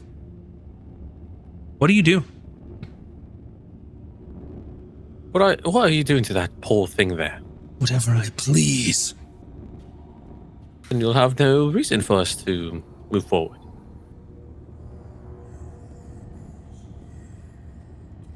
Is that where you want to go? To move forward? Deeper? Yes. Yes. And what will you give in exchange? What is the price? What is your offer? Is this like a what are your rates, what are your budget situation? Yes. It's like Diablo 2. What you got? What you want? What is your worth? 3 gold and 50 silver. How about that?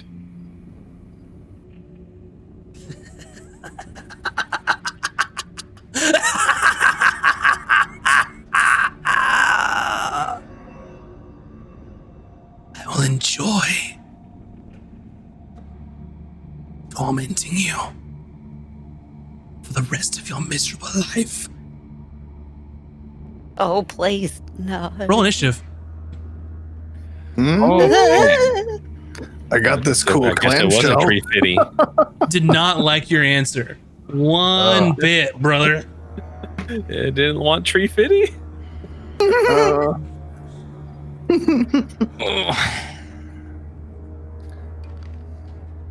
Taj, what is your initiative? 7. Excellent. Emmy. 10. Ooh. Cooter.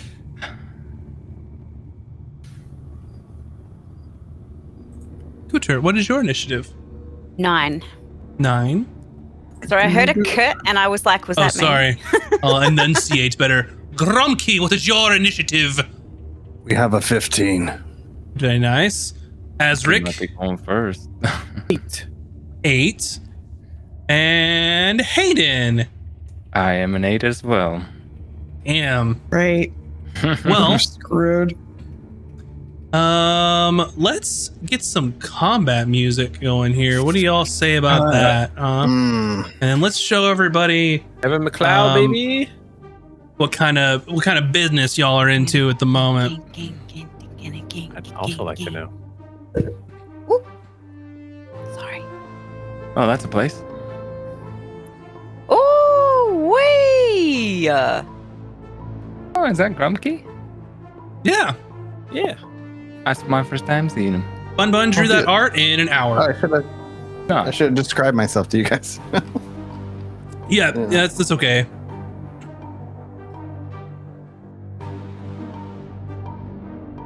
All right. Oh my god. Are these squares? These squares are 5. Are these Yeah. squares like 5? 5 feet. Yes, Yeah. squares are 5 feet there. I just sent you a message, Grumkey, if you'll take a look at that. And then it will be your turn first because you are going first. Oh, right there. Got you. All right. For Gromkey's right into it. Is gonna. I think I verbally have to say planar warrior to initiate my bonus action. How does he say it? Warrior, just like that. Planar warrior. Amazing. And yeah, he just has to say it. So it's a thing. So he pumps up. It's like he's a wrestler about ready to jump into the ring. So And he's go through his whole muscle-fluffing. wrestling spiel. You know, you choose this creature as your target for your planar warrior yeah, feature. He's right in front. Yeah, is there things I need to be doing with this, like targeting? 3 minutes playtime. So yeah, I'm targeting this closest one. So he's about what? I'll just say that he's has a little token. 30. Okay. There you go. He is your. Yeah, Go he's ahead. gonna. Gromkey's got his bow, and he's just gonna his crossbow, and he's just gonna try to shot right in his eyeball. Go for it. All right, so let's see. All right, here we go. Well, this is a good start, you guys. So that's a 29. Jesus. DC is +9. He rolled a 20. You roll a natural 20? Yeah, I just Well, did. then you crit, sir. Hey. All right. That hell yeah, brother. Oh, Okay. Yeah. Let's see those Okay. D20s in chat. So natural 20 on your heavy crossbow. Ooh-wee. So the way that we do criticals, we do brutal criticals. So Oh. instead of rolling double dice and just taking that, you roll 1 die, but the other one is Okay. maximum damage as well. So including your planar warrior, you're doing a base of what is that? 15. And then planar warrior gives you another. Let me find it. Oh man, math. It's Another a- D8. So Yeah, 15 plus 8. And then roll a D10 and a D8 again. a D10. Mm-hmm. All right. Big That's numbies. Yeah, that's an 8 on the D10. And then what another else? D8. D8. Hold on. I'm using real dice. This is awesome. I know. I pay good money for clickies. 4 on the D8. All right. You, sir, have done 35 Ooh wee. Holy crap. damage to this creature. Yeah, shut that thing up. And it looks pretty fucked up at that. Oh yeah. Anything else you'd like to do? Just no, he's I guess he'll move up a little bit just to kind of give some folks some room Yeah, behind feel free me. to move yourself. Just You so can- like You can okay. WASD. Oh, that's right. Go here. So boom, and then Ooh. just move up to here. Mhm. That's good. I believe it's going to be your turn. You've done your action. That's it. Do I Bonus have to do action? an end or anything? Nope. I got it. Okay. Up next is this other creature that you did not blast. It's gonna fly forward and hover above this void here because it's flying.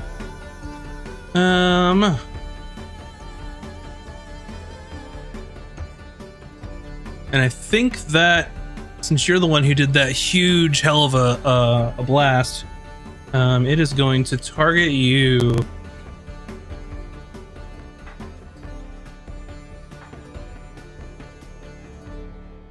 So it will target you, and it will target Emmy on one. So the first one is to you, Gromke. Please make a Constitution saving throw. Okay. Oh, that's gonna be an 8. You take 22 necrotic damage. Okay. Oh, wait. Oh my god. Never mind. Wait, actually, no, I'm going to do it. Is You it gotta too late to do it? You gotta be ready. You gotta let me know. Well, no. It's something else. I have a reaction. Oh, okay. Sure. I'm going to use Silvery Barbs as a reaction. So anytime they succeed on an attack roll, ability check, or saving throw, they have to re-roll and take the So- lower number. Gromke had to do the saving throw. Oh, I Yeah. thought it was for the baddie. Like the baddie's If attack you, roll. This one wasn't an attack roll. So if the Oh, baddie okay, had done okay. an attack roll, or if the baddie had like succeeded on a saving throw, then I think you could do that. I'll have to look at the Okay, spell. I see. Yeah. I was thinking that was the attack roll and that was the damage that they got, but I was going to try to prevent them from even rolling in the first place. Yeah. No, this one Gromke has to save on it. There's see. no Okay, never attack mind. roll. But I'm gonna read it just in case because I haven't really used Silvery Barbs. No, I trust you. It's a confusing one. Yeah. I was like, I think I have something. And Okay, yeah, it's weird because you target a creature that succeeds on an attack roll, an ability check, or a saving throw. So that one doesn't count because Gromke failed, and you wouldn't want to make him fail worse. So. No. Yeah. Definitely So don't wanna okay, do yeah, that. good thinking though. But that's like the only scenario where you can't do it. But that's okay because it's going to be good for later. So 22 Good time. necrotic damage to you, Gromke. Yeah, in front of you, you see a 7'6" bugbear just wringe in pain and kind of like hunch over from that hit that he took from this eyeball creature thing. And similar to the other creature on the ground, where it kind of hits you like on your flank, it looks like your skin is starting to just like die, like from necrosis. Emmy, Okay, I have a question. I need you to roll a Constitution saving throw. It's not your turn Oh, yet. no. Oh, it wasn't my turn. It was just this nonsense. Okay. Yeah, you were attacked. It was just this nonsense. I was just. Yeah, there we go. I'm scared.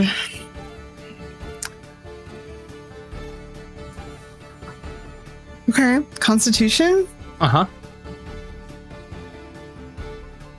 Is it Saving to throw. avoid it's a saving throw, but is it to Constitution avoid a saving throw. charmed condition? No. Is it 17? 17. Okay, you succeed. And it looks like as this sort of ray of energy hits you, you feel lethargic, like you aren't able to move, and then you break out of it. It looks like if you had not succeeded, you would have had a similar fate as the other creature that is currently paralyzed. And that's their turn. Emmy, now it's your turn. Okay. So I have a really important question.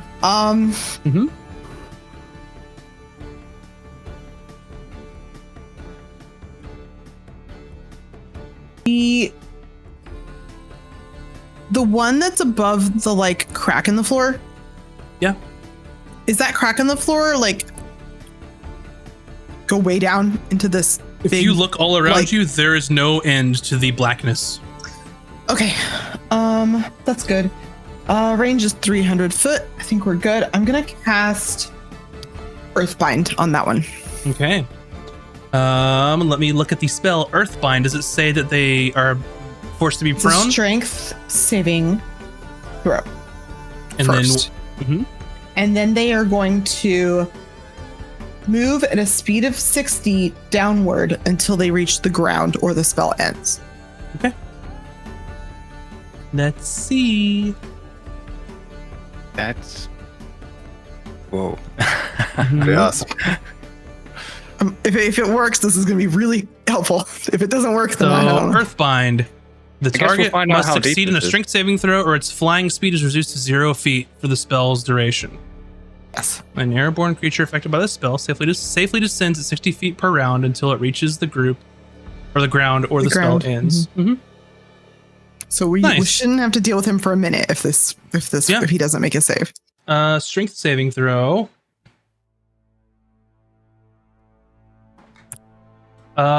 2.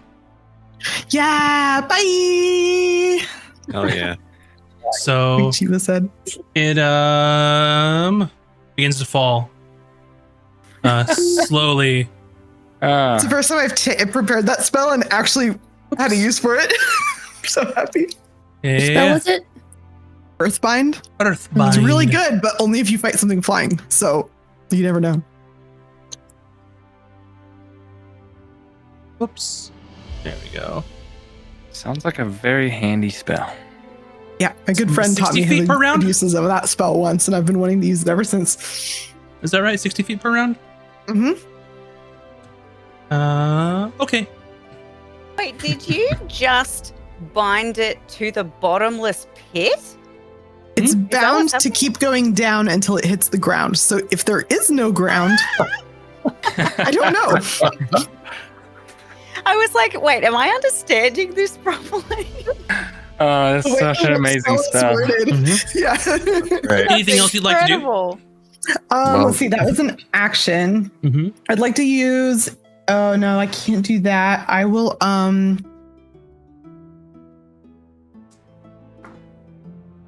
I don't have anything else I can do. I would like to move those so that we're not all grouped. I think.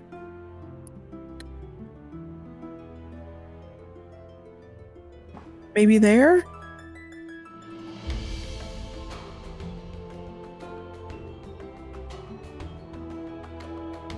Okay. Yeah, I don't know. Let's see if You're gonna- Kromsky's okay. You're Yeah, gonna be you're gonna be upset.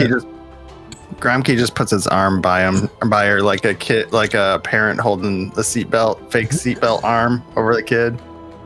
Just puts his arm down. Yeah, I just run like to see if he's okay. So I'm like over there, like run towards like Kromsky, but I don't do anything because I don't have any actions left. Wait, didn't we agree that One moment. healing potions you could drink as a bonus? Yes. If But I it's for can't- yourself. Oh, So listen. As you cast the spell and it starts to be bound and then falls. I hate this for you because this is the dice roll. All of you sense sort of the entire region around you feels heavy. And all of you feel as though you have lost the ability to wield magic completely in this area. does that mean spells or even features? This is now an anti-magic field. Oh man. Arnar. How big? How big? Hayden's just The- vibing. The entire region. So What? I don't get it. the island for the next hour. The whole island. Wow. Oh, Wait, but that affects them too, right? Everybody, all of us. Spells. So Oh. within this Wow. region, one moment, let me finish. Within the sphere, spells can't be cast. Summoned creatures disappear. So Bucket is gone. Oh no! And any magical items that you're carrying become mundane for the time being. Do Until the the effects spell ends. oh wow, that's great. of So Earthbind let me finish. end? Let me finish. So I tell you, so Okay. you understand, and then you can ask your questions. Okay. It's not Spells great, but that's and great. other magical effects, except those created by an artifact or a deity, which is not the case, are suppressed in the sphere. A slot expended to cast a suppressed spell is still consumed. So if you try to cast anything, it'll eat up your spell slot until the time period ends. Hey, look, he still went 60 feet down. He has to move. Max.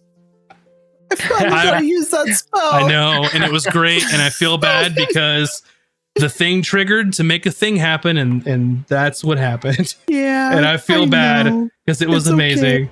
We all acknowledge it was awesome use of the spell, and it happened, and it was caught on camera, and no one will deny it. Okay, let's just pretend this part never happened. Let's move forward. Cooter.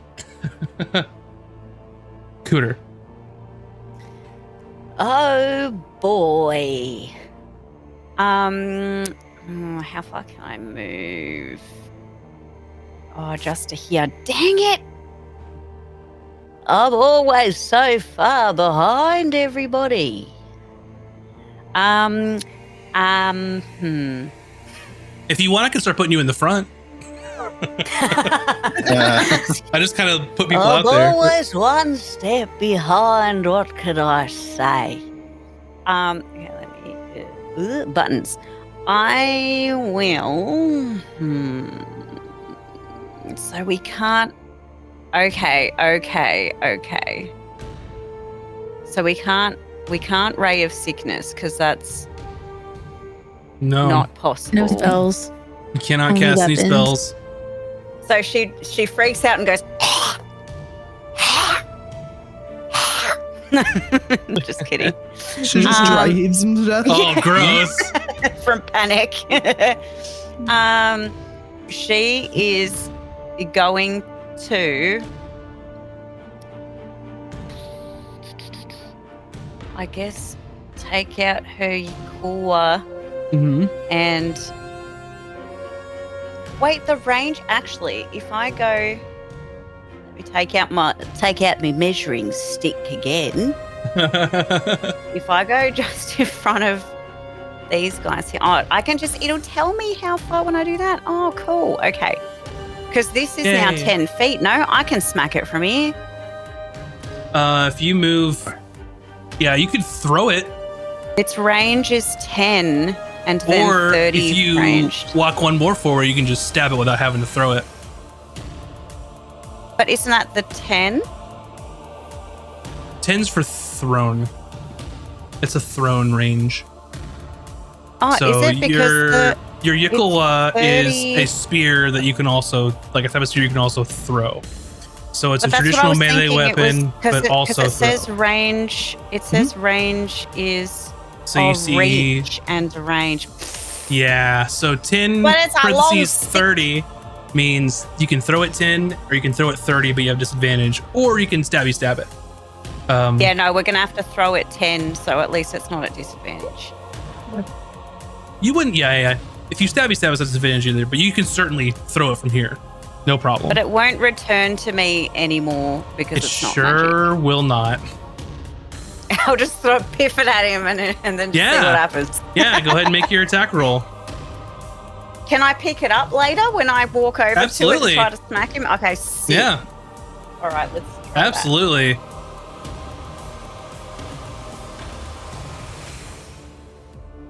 Oh, god damn Oh no.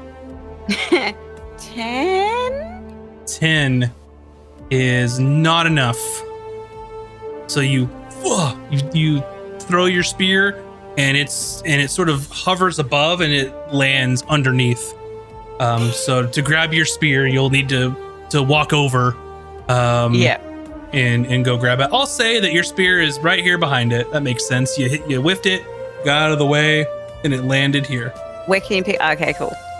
Oh, bugger. Mhm. You want me to put something down so you know where your spear is? I wish there was a way to mark. Can I do that? I was asking if you would like me to. Journal notes. Yeah, I'll remember. All good. All right. Don't forget your Yikowa.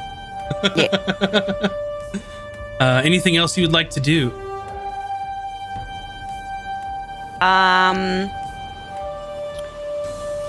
Oh, actually.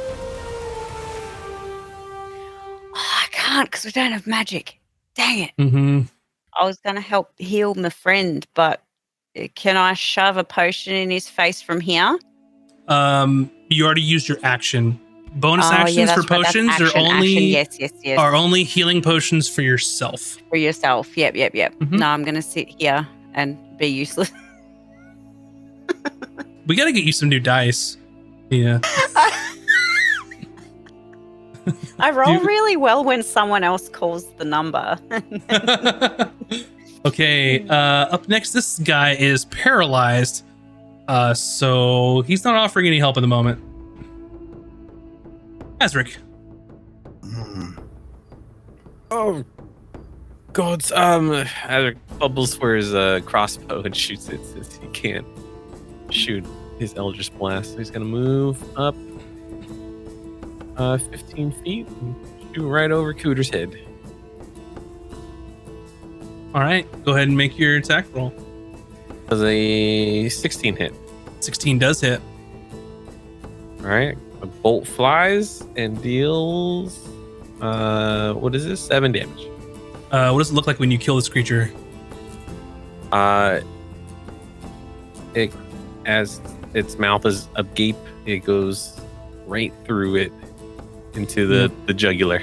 It's snarling at you and its mouth agape, and you just and hit the crossbow bolt, and it lands in the back of. Doesn't really have a throat, back of the mouth, I guess. Yeah. And just drops onto the stone floor, dead.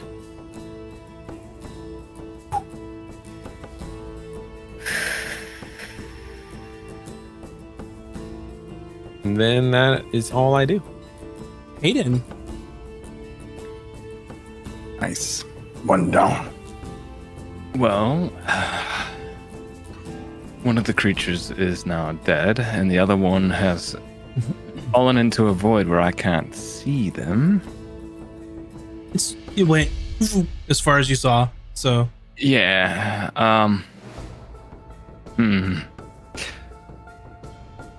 This is kind of a risky place to be. There's not. Real quick, this. How do I mark this? Like that? No, like that. That right there, that pillar. Are you seeing that? One more time. Or I think Yeah, Or it's just knocked over onto it. it's on the ground, or is it just above the ground? It's like knocked onto. It's like leaning. Okay.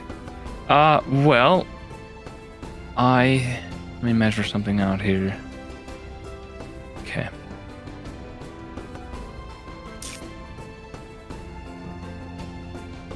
Interesting.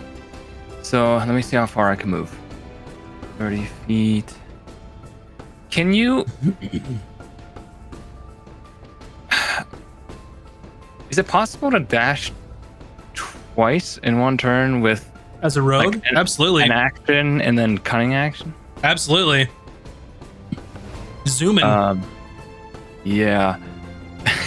Sorry, let me measure this again to make sure I know where I'm going. So if I dashed once, I could get there. So basically, it's like 90 feet of movement. Yeah, you got 90 feet. Okay, so that. You're dashing so hard, blue sparks are coming out of your shoes. I could get. Well, depending on if I have to climb that pillar, I could potentially get to the circular platform on the opposite side. Mhm.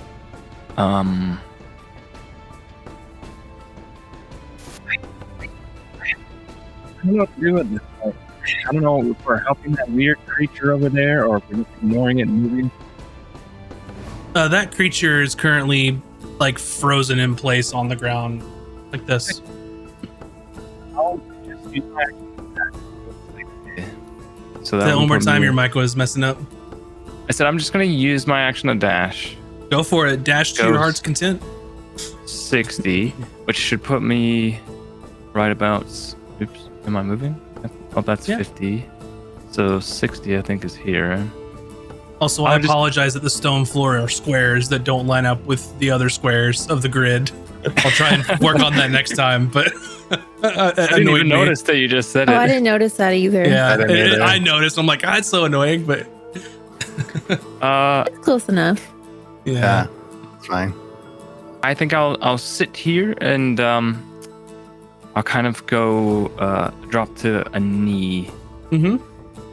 and just try to keep as low profile on this open platform as I can.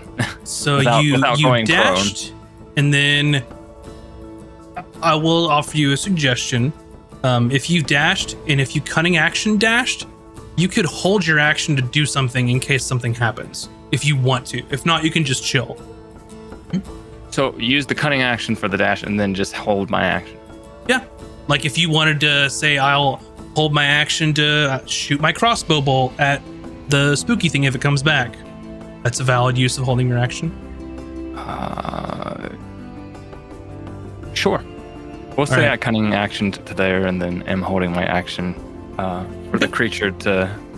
Does the creature have to do something for me to do that, or can I say when I see the creature? Yep, you would announce your trigger, and if your trigger is when I see that dude, I'm gonna blast him, then that's valid. Okay. Yeah, that's what I'll do. I'll have my pistol waiting for him, and... Yeah, I forgot you had a pistol. Yeah.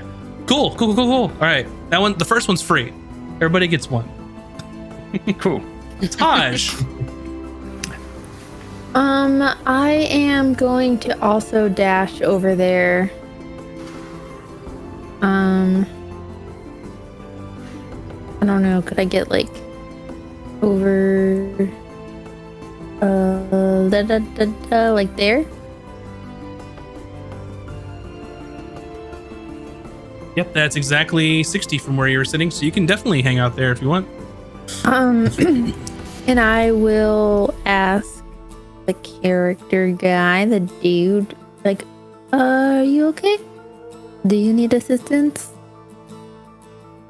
And in this case, let me look up the exact rules for this. Judging by his demeanor, you see like his eye darting, and it's almost like you think it's trying to talk, but it can't move at all. So that kind of cements your thoughts of like, okay, this creature is paralyzed for some amount of time, and if they're paralyzed, they can't move or speak. They're just darting their eye like back and forth. Blink twice if you need assistance. And blink once if you intend to harm us. Yeah, I'll say that in this case, since I said his eye was moving around, he'll blink twice for help. Yeah, he'll blink twice. I do want you to know that if we try to help you and then you intend to harm us, it will not end well for you. It's just this intense single giant green eye like staring at you because it can't do anything else. And I don't have any more movement, so, and I have no fucking options because I can't cast spells, so. I know, but yep. Gromkey. Back up to you. All right. Great. He's feeling great. Yeah, you damn near one-shot that other one. Okay, so if I do this, I can move up to... I want to move right up to the ledge here. And because I saw that dude kind of go down this pit. Mm-hmm. And I don't know if he's close enough to lob an arrow at, but I like my crossbow. And I don't know planar warrior. I think it's just... that is an inherent ability that you have. It's not magical. So, just kind of planar warrior. It sounds a little gruff because he took a lot of damage. Planar warrior. And lifts his crossbow up and just takes a shot down at this falling eyeball. I don't even know what's happening. It was falling. It's like ooh, and okay. And this all kind of happens in the space of like what a round is like 6 seconds for everybody. So all this is happening, and it's falling, and then it stops falling, and then you planar warrior and you shoot your crossbow. So go ahead and make your roll there. Okay. We're gonna do 15. 15 hits. Okay. And then so then it's a 1d10 plus 5 plus d8 because you're planar warrior. And does it switch to the d8 or yeah? No, it's always the planar warrior is always a d8. So you roll a d10 and a d8. Okay, D10. It's going to be an 8 on the D10. Mhm. And then a D8 is a 7. So what was your total on the dice? 8 and 7. So 15 plus 5, because you get plus 5 to damage rolls. Okay, right. Okay, this is so crazy doing the So math. you do but 20 it's cool. damage? Yes. Jesus. Yeah. Another palatable hit on this creature as it's falling and you're catching it before it goes out of your range of your planar warrior, and it just, and this bolt sticks into one of its like stalks, and like the eye is like writhing around. Probably a bad time to ask, but you said magic eye. Is this is a +1 bow? Does that take any effect? Do we need to? It turns into a normal crossbow, so it'd be one less damage. 1 less damage, yeah. Just to be fair and everything. I'm following rules. Yep. Yeah, and then normally you would have +8 instead of +9 for this specific scenario. Okay, over to this little guy. Let's take a look at what they can do. I know y'all feel bad about what happened. This kind of fucks up everything for this guy too, so don't feel too bad. I was kind of like, this might be okay. A lot of his stuff specifically says magical, and ain't nothing magical around these parts at the moment. So it is going to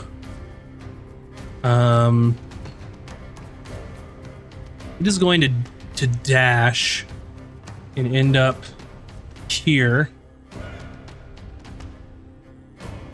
And it's going to tell Gromkey that wish you would step out from that ledge, my friend, but he can't do anything about it at the moment. That ledge, my friend. Uh-huh. Yep. That's all he's got. He can just fly. And that's it. That's all he got. Emmy. Okay. So he's how high? Wait, Ground level. ground level. Okay, good. Question: can I turn into an animal right now? Does your wild shape feature say the word magic or magical anywhere in it?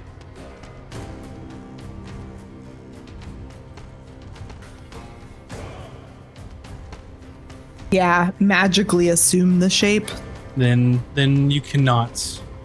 Okay, I'm just gonna do some melee, which is a thing I've never thought I'd do on this character. I'm gonna grab my.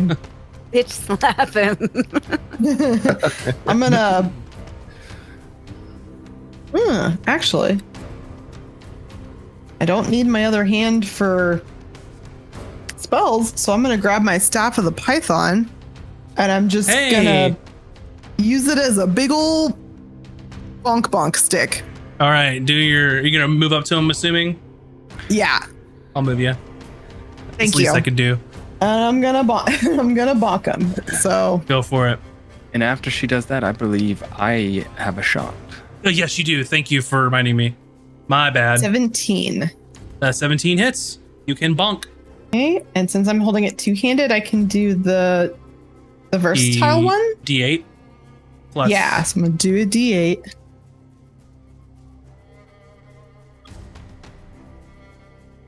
Sorry, I think I need that dice tonight. Okay. 8 actually. Oh shit. Okay. So nice. You bonk for 8. Yeah. And then Hayden, you get your shot off. Yeah. Well, we'll see if it is. Okay. Let me make sure. Okay. Come on. That's a 15. A 15 will hit. Yay. So let me see the damage. I think that's a spaceship this time. That is the spaceship. D8 is. And that's will be 11 damage on that shot. 11 damage. You just hear the crack of the pistol. Right next to you. So close. So Taj. close. But I think that's a sneak attack, no? That is sneak attack, actually. Hold on. Is a pistol a finesse weapon? No, it's a ranged weapon, so it doesn't matter. So yes, sorry, you're good. Sneak attack away. All right, let's throw a little bit more damage on top of I'm that. glad you said that. I just remembered. That'll be another 8 damage on top of that. Okay. Describe how you kill this guy. So it floats out of the hole. My pistol's at the ready. I see enemy run up and give it a whack. As it recoils from the whack, its main eye turns towards me, and I line up a shot and just fire it through the eyeball. Yeah, so you see Emmy give it the old bonk right in the eyeball, and it winces.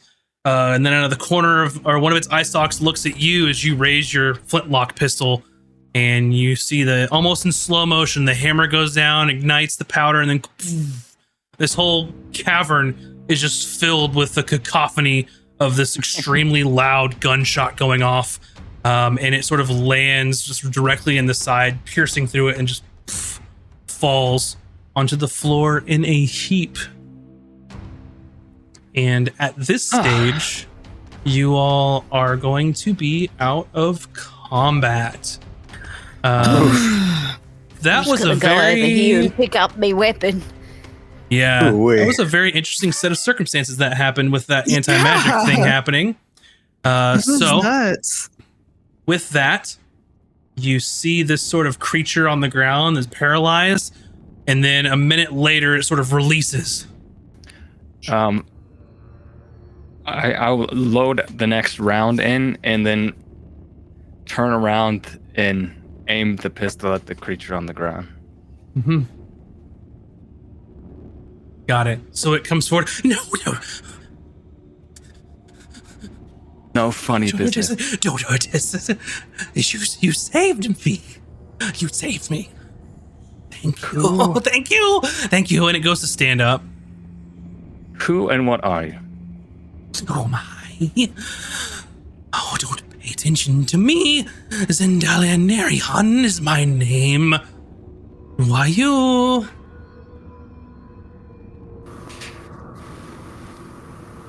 We are just a merry band of travelers. You don't intend to cause us any harm, do you? No, of course not. Of course not. You saved me. Do you need some healing, sir? Yes. Please. Well, okay, just stay calm. Emmy, careful. Oh Yeah, yeah, I I forgot forgot the casting. pistol. I can't cast spells right now, actually. You still cannot. Correct. If it's anything like the previous sort of magical bursts of things happening, this is going to be an hour. Will a potion of healing work? That is an excellent question. Don't know how that works. I'm going to say at the moment, yes. And then I'll look it up later in case it happens again. Because Potions created with magic, or is that more of like a alchemical process? No, it's alchemical. Right? Because if That's you a have great- if you have the all you need is an herbalism kit to make potions. You don't need to have any magical. So I don't want you to hit yes, him in case he turns but on. he looks like he could use. Okay. No, you know who can use a heal is Gromkey. Oh, that's a good Gromkey. Here, you can have this healing potion. And sorry, sir. Sorry. I will say you gave me enough time to look it up. And Gromkey, if you pop the cork on this healing potion to try and take a swig, you sort of tip it. Nothing comes out. The liquid is sustained in the bottle at the moment. Oh, sorry. You can hold on to that though, Gromkey, and then as soon as it works, you can have it. This is Oh, I think wild. you, Emmy.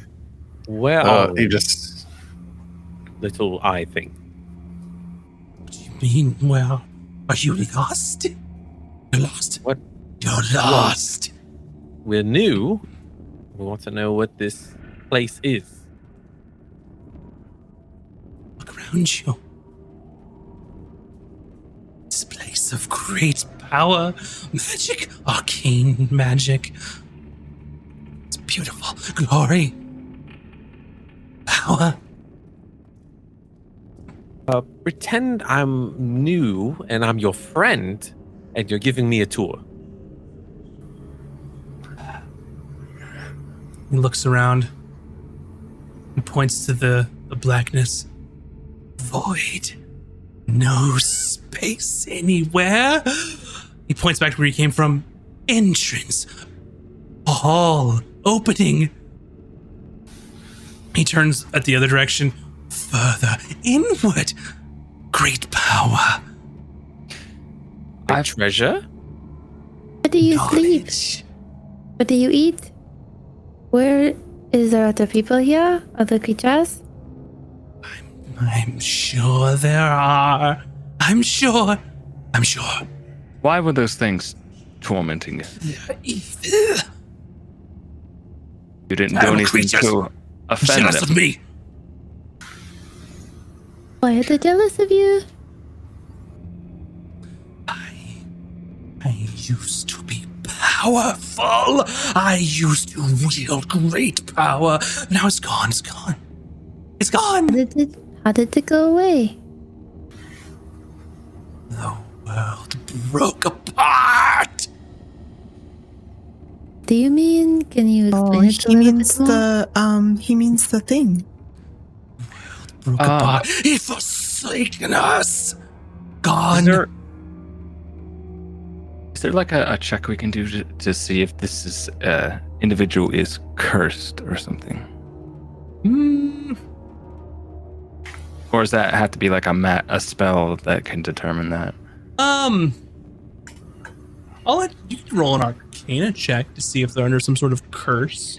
Just the manner in which he's talking, it sounds like he used to be something else. So that fired some neurons in Hayden's brain.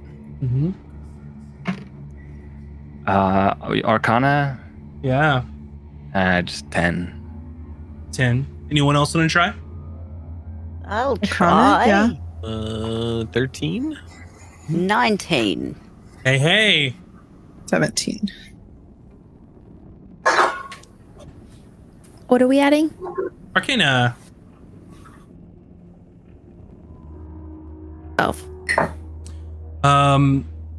Anyone less than an 18 for this DC? It's some very weird, strange creature that seems out of his fucking mind. Like, it is gone. It seems passive enough, but you've noticing extreme mood swings. It's very, very strange. 19 with Cooter. Somewhere in the depths of your brain from the study of your arcane magic, you recognize this creature is known as a Nothic. Nothics are cursed arcanus. This person, well, this thing probably used to be a person, but they are not anymore, and this can happen to some sort of arcane, person that devotes their lives to uncovering arcane secrets, and they become possessed by this knowledge. That's all they want to do. Their entire being becomes uncovering secrets of the arcane, and that is it. So And instead of beach, it's arcane. yes, this is Okay. arcane kin. Yeah. And Understood. while you know that there are So some, happy. arcane, wizards, artificers, the such that will try and devote their lives to reaching supremacy in the way of casting spells, a way to extend their lives beyond natural means to try and become immortal, to be a god, to ascend. This is what can go wrong in those pursuits. And they are basically under a dark curse because of this. I've heard of this phenomenon before. You know what he is? Yes. I can't be certain, but it very much appears to be the symptoms of cursed arcanists that I've researched about in my time. They look into the arcane arts in a thirst for knowledge and power and become kind of all consumed by the arcane in this way. At least that's what I had read. Cooter, make a insight roll. Or sorry, make a deception roll. Sorry. 15. Okay. I need you to secretly send me a message. One fact or secret about yourself. And it's staring at you as you're sort of learning about it, and it darts its eye over to you, Ezric.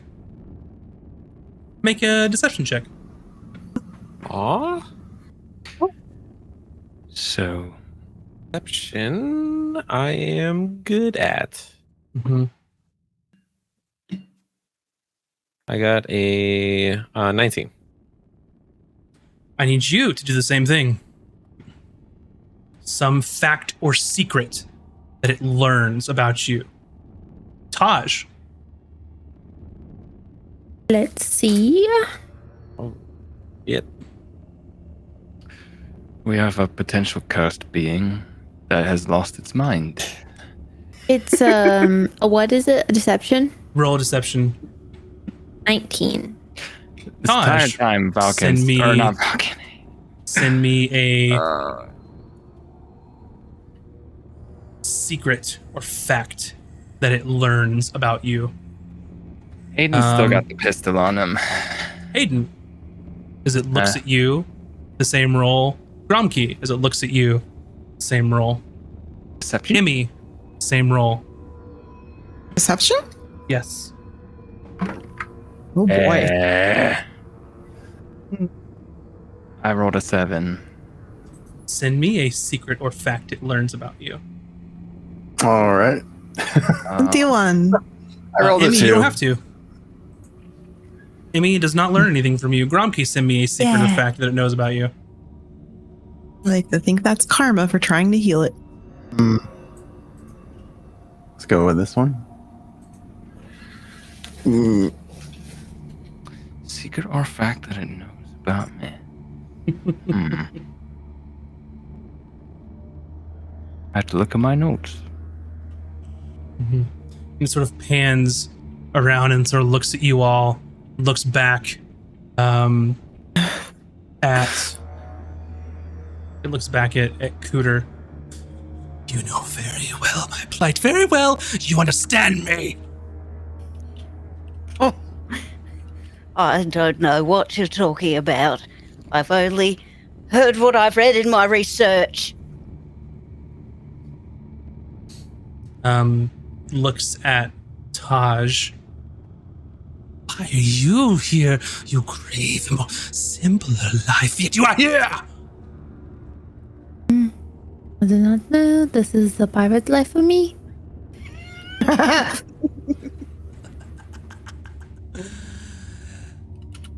Perhaps. So we're just scanning along the room. You can continue questioning or anything, but this is an innate thing that this creature can do. Do we know he's probing into our minds? Secrets? I would say so. Probe into our minds one more time, and you will never do so again, if you understand what I'm trying to say to you. Understood. It is but my being, but I will try. I will try. Now, will you, since we saved your life, will you I be our darts to guide? Hayden. I hope you find them.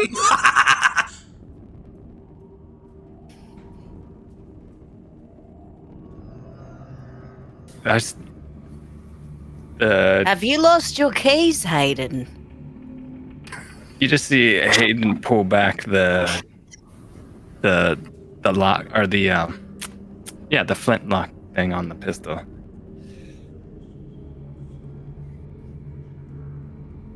It's just Digging for staring my at you thoughts, now. have you? It's just staring at you now, Azric. It is almost like he was willful in that, but now the thoughts just like appear in his head and he addresses it, and then he turns back to you as these things are happening. He's sort of like addressing these things that are in his mind. Listen, we saved your life. Now, Yes. in return, you're going to be our guide. We're here to look for something valuable, a treasure. Treasures of knowledge of great power lie in these halls. Or materialistic treasure, Yes. like magic items, jewels, gold, anything like that. Yes. I know of. So you will take us. I know of two places. Two places. There You is take. the library. Much knowledge. Oh, I do like a good Physical library. Form. Good. I think we should investigate this library. And The voices did say. What's the second location? the inner sanctum. I have not been able to breach the inner sanctum. We should go.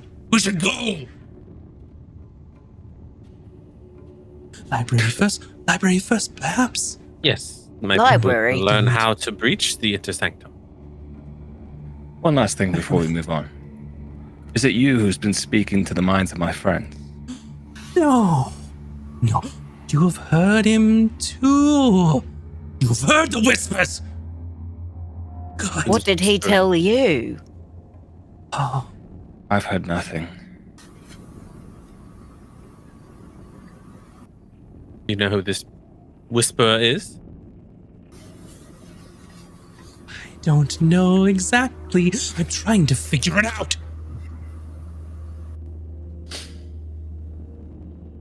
Right. You just stay there and be quiet. But I wonder, Asri, if he's been told another piece of this puzzle that the rest of us haven't heard. He's not of sound of mind. Like anything he says, it could either be a liar or just gibberish. It's truth or fiction. No, it's not. He's present and at the same time everywhere else. It's an affliction that's caused by an immense amount of depth into the arcane. We should be really careful with this fellow, but also Good. I do He- agree. he would have known other things that we haven't heard. I like the idea of following him around, but we should be careful. He mentioned something about the library. Yes. The thing we need to be careful is him diving further into this thirst for arcane power. Maybe We don't not know go to the what these library. people are capable of. I think we're Exactly long why past that point. We should not heal him, Emmy, when our magic returns. It would be best not It's to, dangerous. as much as that pains me to say.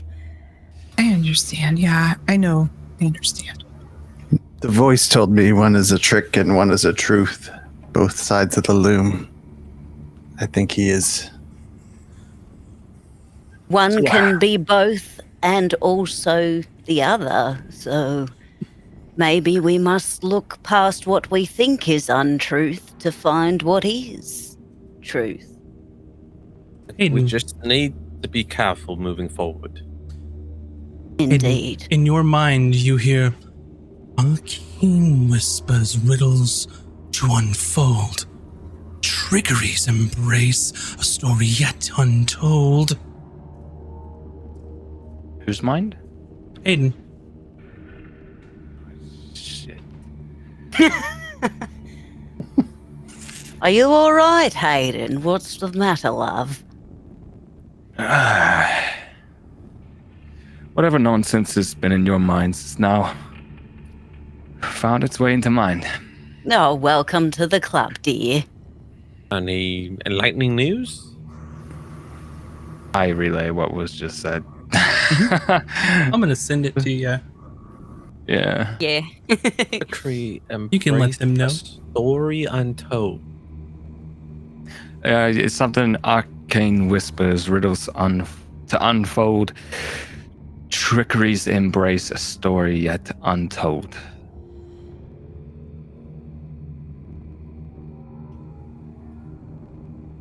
I It's think we meaningless should- to me, but are we having this thing guide us further in, or Yes, we leave it here? Let's continue to the library.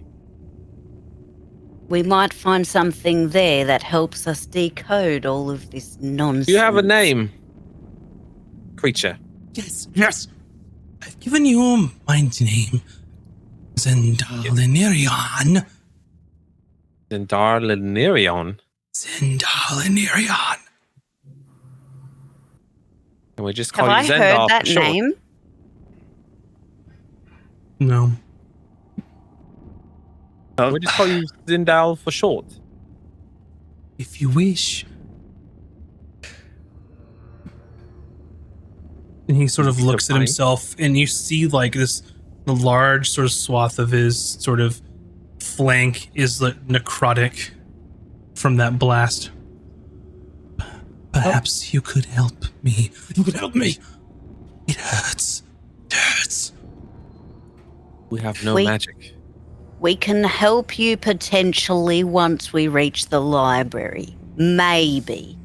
I think that is premature. We can help you when we are done with this place. Maybe we could take you with us and leave. No.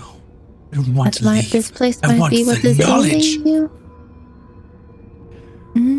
Well- You don't understand. He's so far gone. He won't stop until he reaches that sanctum, I dare say. Balls up his clawed fist and just starts like hitting his side over and over. Hey, It hurts. It hurts. we're heading that way. You're going in front of us. To the library. Yes, to the library. Yes, to Good. knowledge. Yes. So off with you. Yes. Question.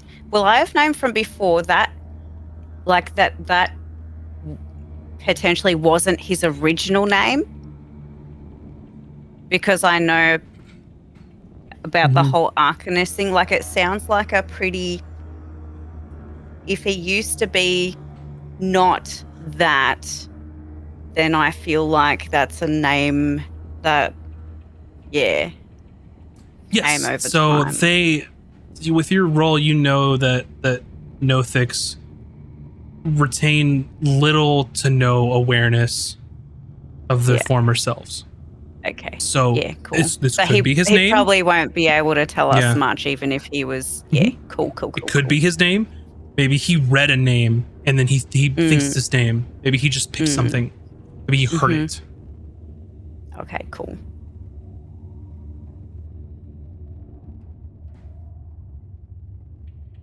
Yes, I think we should investigate this library and see what we can find. Yes. To the library. Yes. Yes, after you, love. Yes. Follow me. Follow me. And it looks humanoid, but when it turns, it starts to crawl on its hands and its legs, sort of slinking close along the floor, kind of like how a cat will sort of like start stealthily walking like really low to the ground. That's how this creature is moving throughout these halls. Maybe they have loot rocks too. I think the loot will be the library, if being honest with ourselves. Have you ever heard the phrase knowledge is power? Well, this creature is the embodiment of that statement.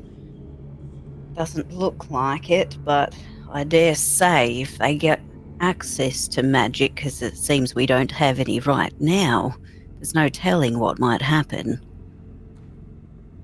So We should always be prepared for the worst. We you could tie it up behind its arms behind its back. We'll just let things happen for now. It has not given us a reason to not trust it.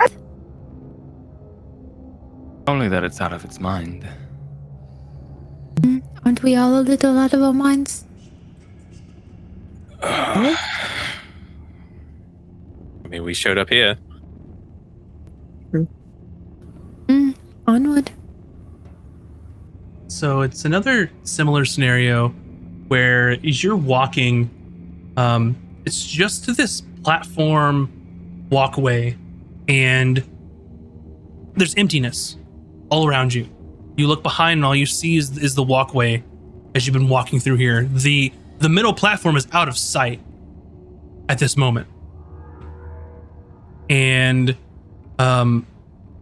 after probably 30 minutes of just walking, and you hear this Nothic just musing to itself, sort of shouting, just randomly saying things.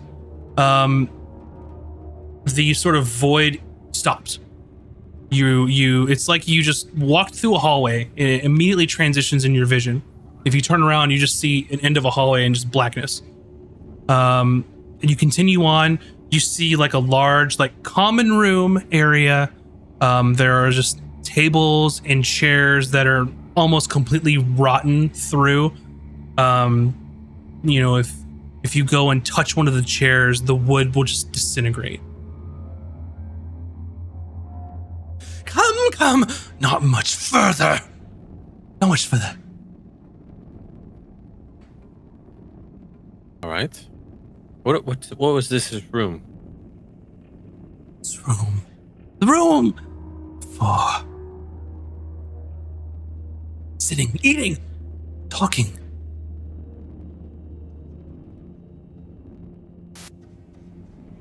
All right. Carry on. Dining room? Yes. Yes. Oh, wonderful. And there are like some metallic plates that are better off than the wooden furniture. Very highly tarnished. There might have existed food on these plates, but it's to the point that it's so far just like desiccated, dried out, rotten that it's just disintegrated into dust.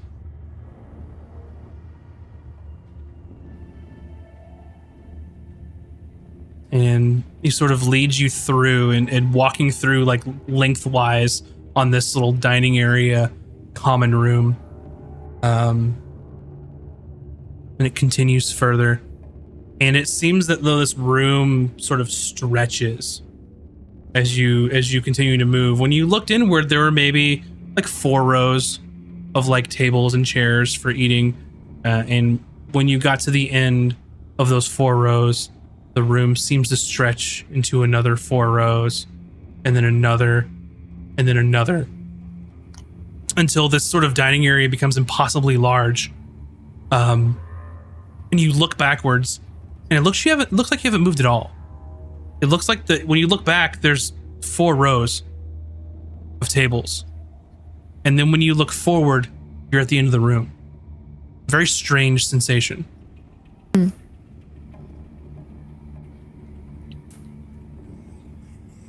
And it continues to lead through a corridor.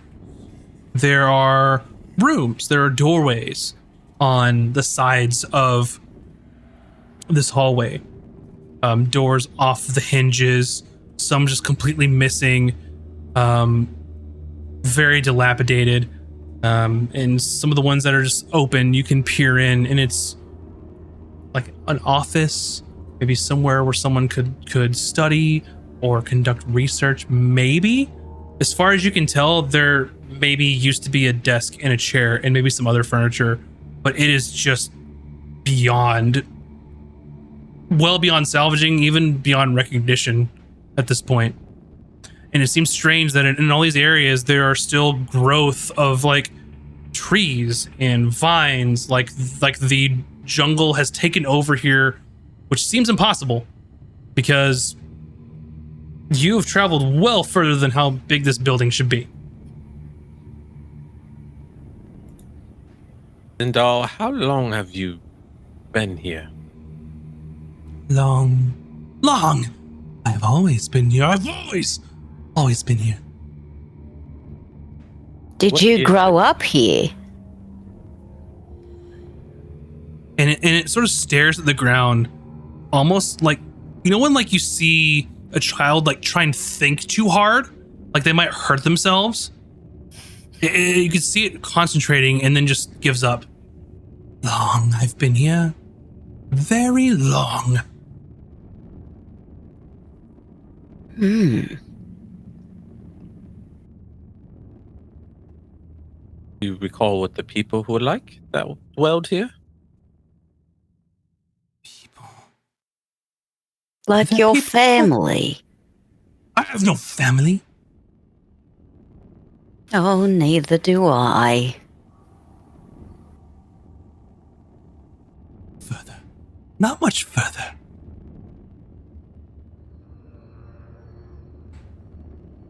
Sort of lowers itself close to the ground to begin walking and just starts slinking through the hallway once more. Hallway. And you can see that the hallway sort of continues seemingly forever. And there's a sharp right, large double doors that seem almost pristine. Some maybe tarnished metal. Who knows? Just a library? Yes! Yes! We've made it. And after you. And it sort of like lowers itself down, but reaches a hand up and like gets its claws around the door and then swings it wide open. If there is funny business, you are in trouble. No, nothing funny about this. Nothing. And you swing it open and you look inward, and there appears to be a long sort of terrace. You can see there's stairs leading downward. And all along the walls are bookshelves. It's not a grand library. It's not like a huge area. It's probably maybe on this side, it's at least 30 feet wide from what you can see from this doorway. And as you're kind of looking down, the stairs probably go down another like 15 feet and then that's pretty much it from where you can see here. But the walls are lined with bookshelves, and there are just like books everywhere, just opened on their spine, thrown in piles, just scrolls thrown. It is in complete disarray. There's mold. It's just, you know, when the door opens, you just get that strong like smell that like no one living has been in here for who knows how long, and it's just like damp and musky and just like gross. I imagine you must have pored over these books for some time, my friend. No, never been to the library myself. Oh, you haven't? No, could not. You've been get here for past- so long, Yes. but only... Could not Why are you get past them. coming to the library? What did you say? I said, why are you now just coming to the library? I couldn't get past them. But you helped me. You helped me. Thank you. Are there any more of them? I don't know. I don't know. Well, all right. Let's enter the library and see if we could learn about this place or the inner sanctum or whatever.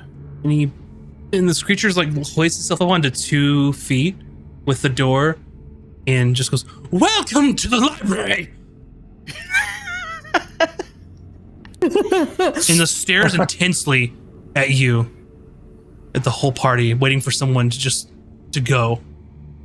Oh, I just thank lean you. over briefly to Azric, just like, I find it strange that he's been here for so long, but only made it as far as the last room.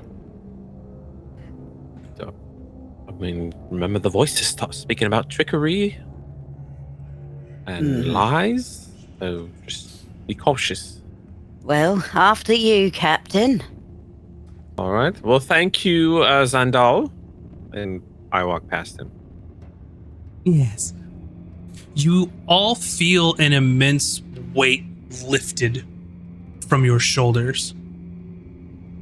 As though for those of you that had sort of arcane or magical proclivities, other than Hayden, you felt fine. Other than any of your magic shit stopped working.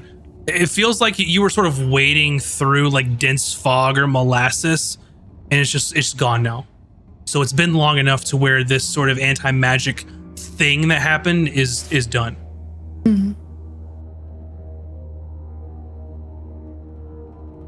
Oh, that feels better. Come along, Feels everyone so much inside. lighter.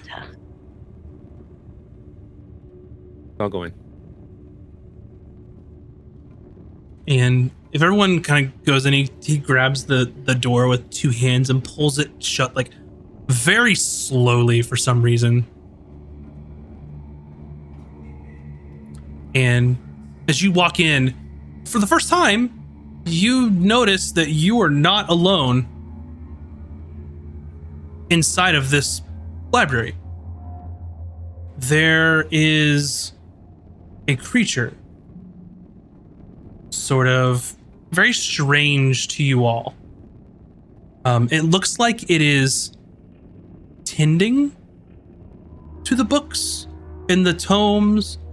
It is taking a tome out, looking and putting it into a different place.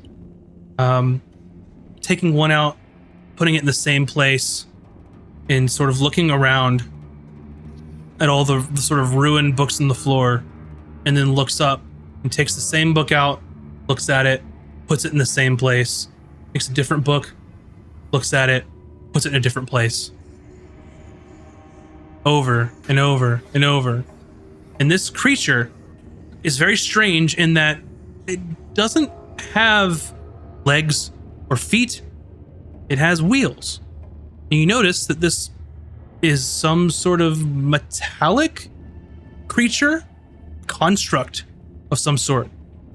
And it has sort of this metallic body painted like porcelain. And you can see bits of gold filigree sort of adorning like its chest area, and its shoulders are gold, and then sort of its head looks humanoid-ish. It doesn't have eyes, it doesn't have a mouth. It just has a sort of dome of gold as the head sweeps back. Incredible. This creature is about 6.5 feet tall. Has Emmy read about any type of constructed creatures before? No. You have neither Ditto for neither the coot. seen or heard of anything like this. Yeah, Hayden's still standing next to Zendal, kind of, saber at the ready in case he attempts anything. And he says, Anything else of note?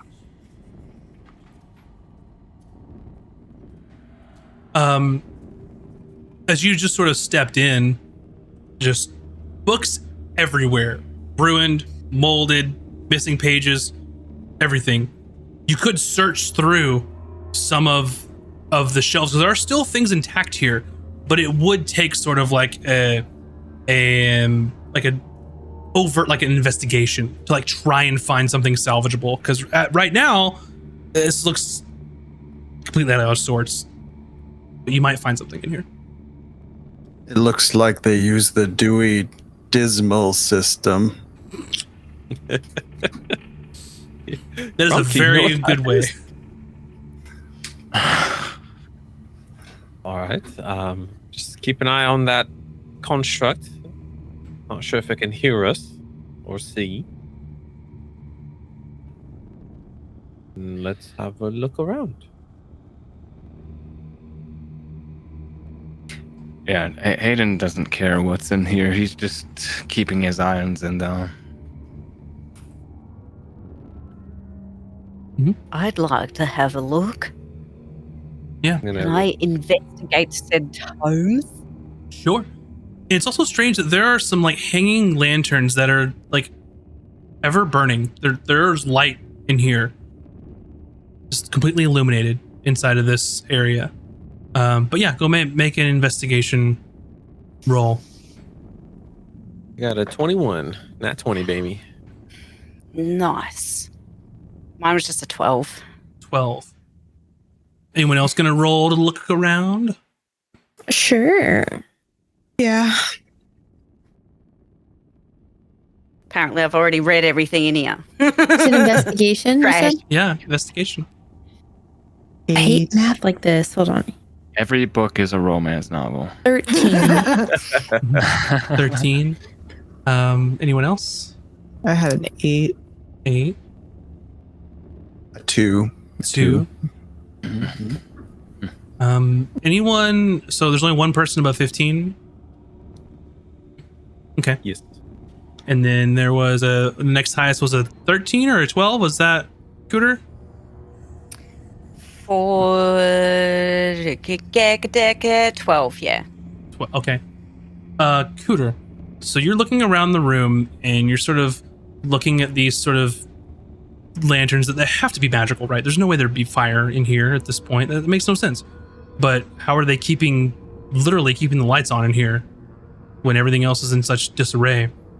And then as the sort of lights glinting off of this magical lantern, you see like a piece of like glass sort of glint or something. You're not entirely sure. But it's in sort of a pile of books here. You can just see it glinting, and it thinks that, well, maybe this might be worthwhile to look at. You want to dig through and see what it is? Yes. Okay. One moment, please. Write in notes, glinty thing. Yeah. So you sort of dig through these scrolls and these books, and then we'll get to Azric in a moment on what you find. And you sort of separate some of the books. And being, an alchemist, artificer, you immediately recognize this is a sort of magical potion of some sort.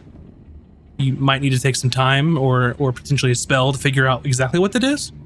But it's this sort of glass bottle that has sort of very eloquent, like the glass sort of like turns, like they all sort of turn in these intricate like think of how like if someone took the glass and like twisted it while it was being formed, is this sort of these sweeping swirls around the bottle, and it has like a very like dense like viscous fluid in it.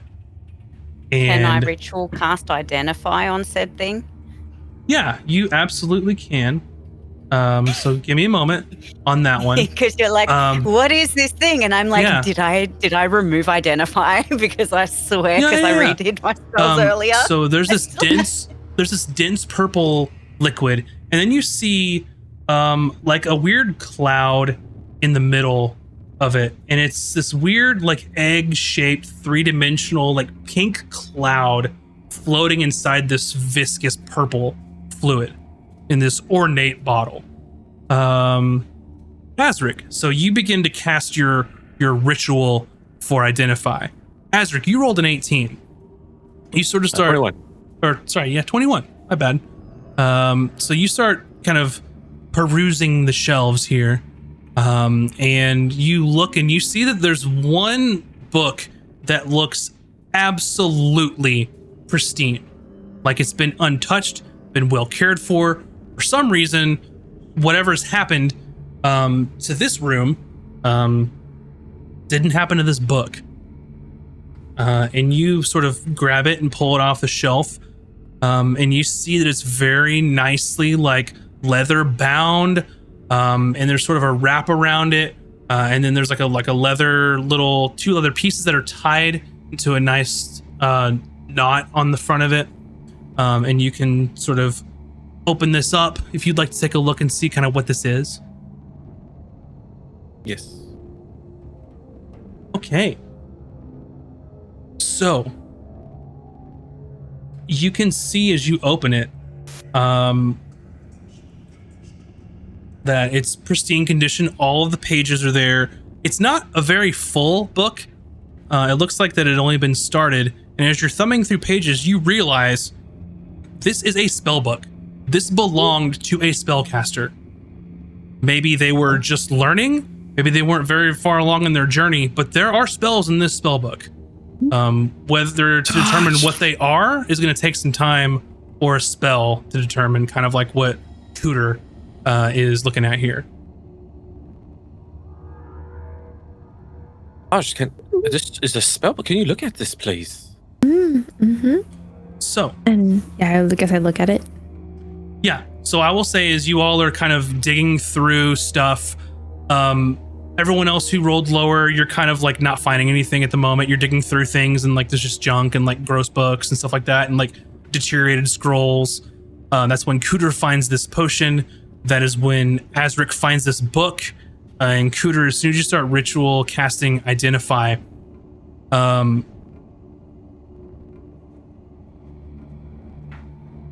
couple things happen. First off,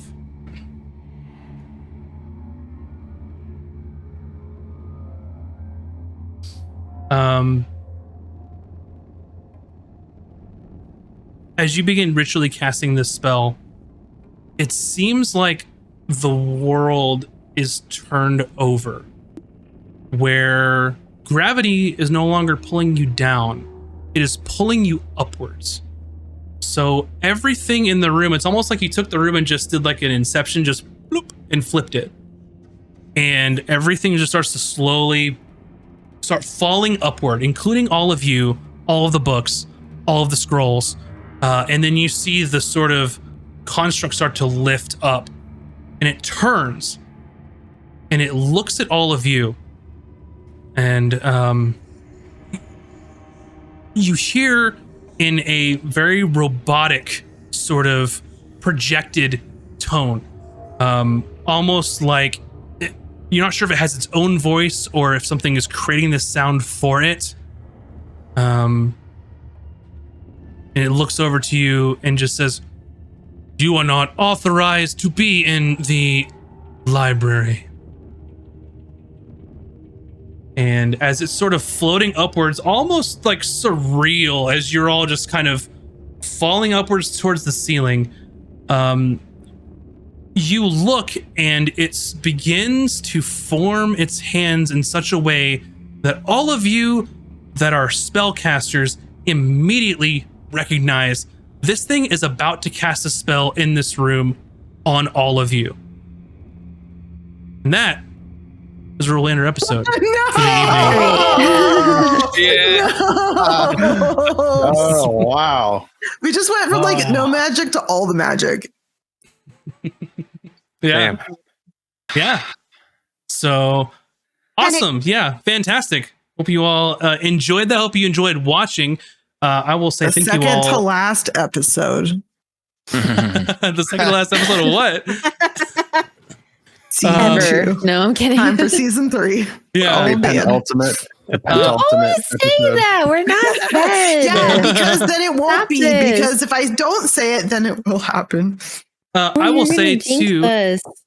Thank you all so much for watching and hanging out. Thank you so much for the follows and the subs. If you haven't, please go check out our YouTube. We're super close to being able to be partnered over there. But I want to just do a special shout out because Dicey Decisions, Blue Cottage D&D, as well as Lily Pandas all rated us this evening. So thank you so much for doing that. Thank you so much. Address it in the chat, but when we get super serious D&D mode, we like to be immersed. We very much thank you, and we'll shout you out in the chat as much as we can. So appreciate you all being here. With that, if this is your first time here, welcome. This is our second campaign. We're 13 episodes in.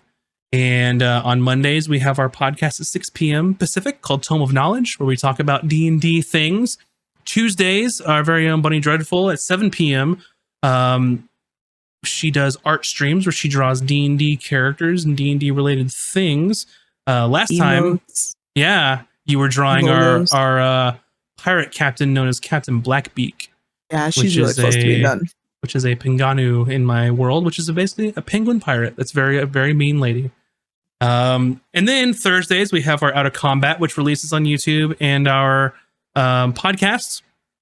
And then Fridays, 6 p.m. every Friday, as we're here playing D&D. And I'd like to thank Captain E-Rock for being here on this episode, who will be returning next week as well to finish out this adventure.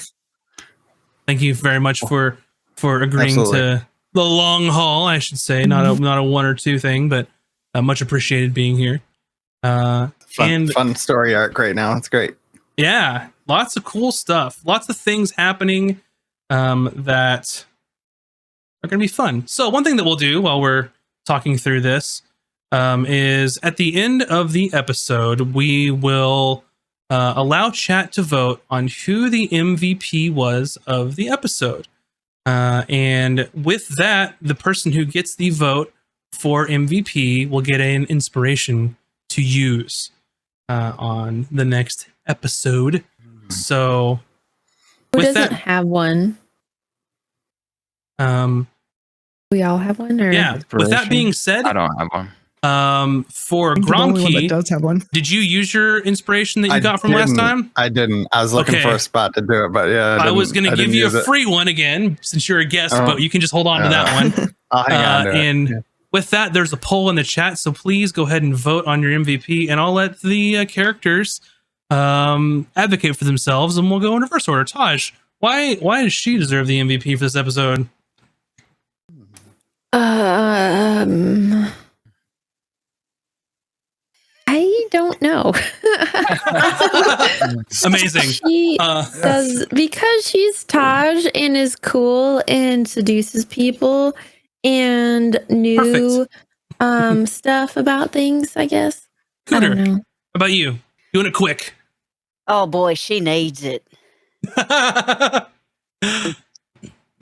She needs it. The Grandma Turtle needs it. Hayden, how about you? I thought my description of the green boogers was fantastic. Amazing. How about Emmy? Why does Emmy need it? Well, Emmy needs it. Honestly, Emmy doesn't need it. Emmy deserves it. Emmy cast Earthhold on that baby beholder thing, and that would have saved the entire day if somebody hadn't rolled poorly on their stupid cursed DM dice. And I feel like I deserve it out of pure pity. I've been saving that spell for never gotten to use it successfully. Give me the inspiration. I'm so sorry. I feel so bad about that. Azric, why do you deserve it? I deserve it because I make a very convincing blink token. All my books was super cute, and I loved how my tail wagged. And we have a little bit of time. Gromkey, you can weigh in on who you think should have gotten it.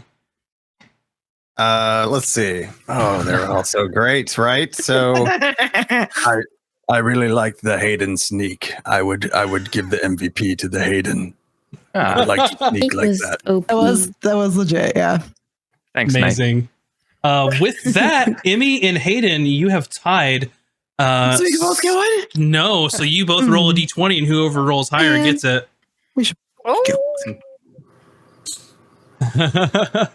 Yeah. What'd you get? 14? 19.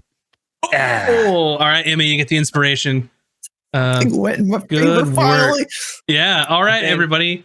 Everyone should get no inspiration because no one gave me pats when I was a dog. No one pet the doggo this No whole one gave time. me pats. Oh, anyways, bye everyone. To be fair, we See you did next have time. week. You all have 3 levels of exhaustion next time. Okay. I won't be here next week, so have fun, everybody. Yeah. Have a good one, everyone. I'm Thanks so gonna be at much. PAX West. Yeah. If you're at PAX Fun. West, go say hi Yeah, to say hi Mac. to me. Or don't. That's cool too. Or Whatever don't. you want. Say But hi do, to because she's a her. nice lady. You should go say hi. Buy I'm a her lady. a coffee. All right, everybody. Have a fantastic evening. Enjoy your weekend, and we will see you all next time. Bye, everybody. Bye. Hi.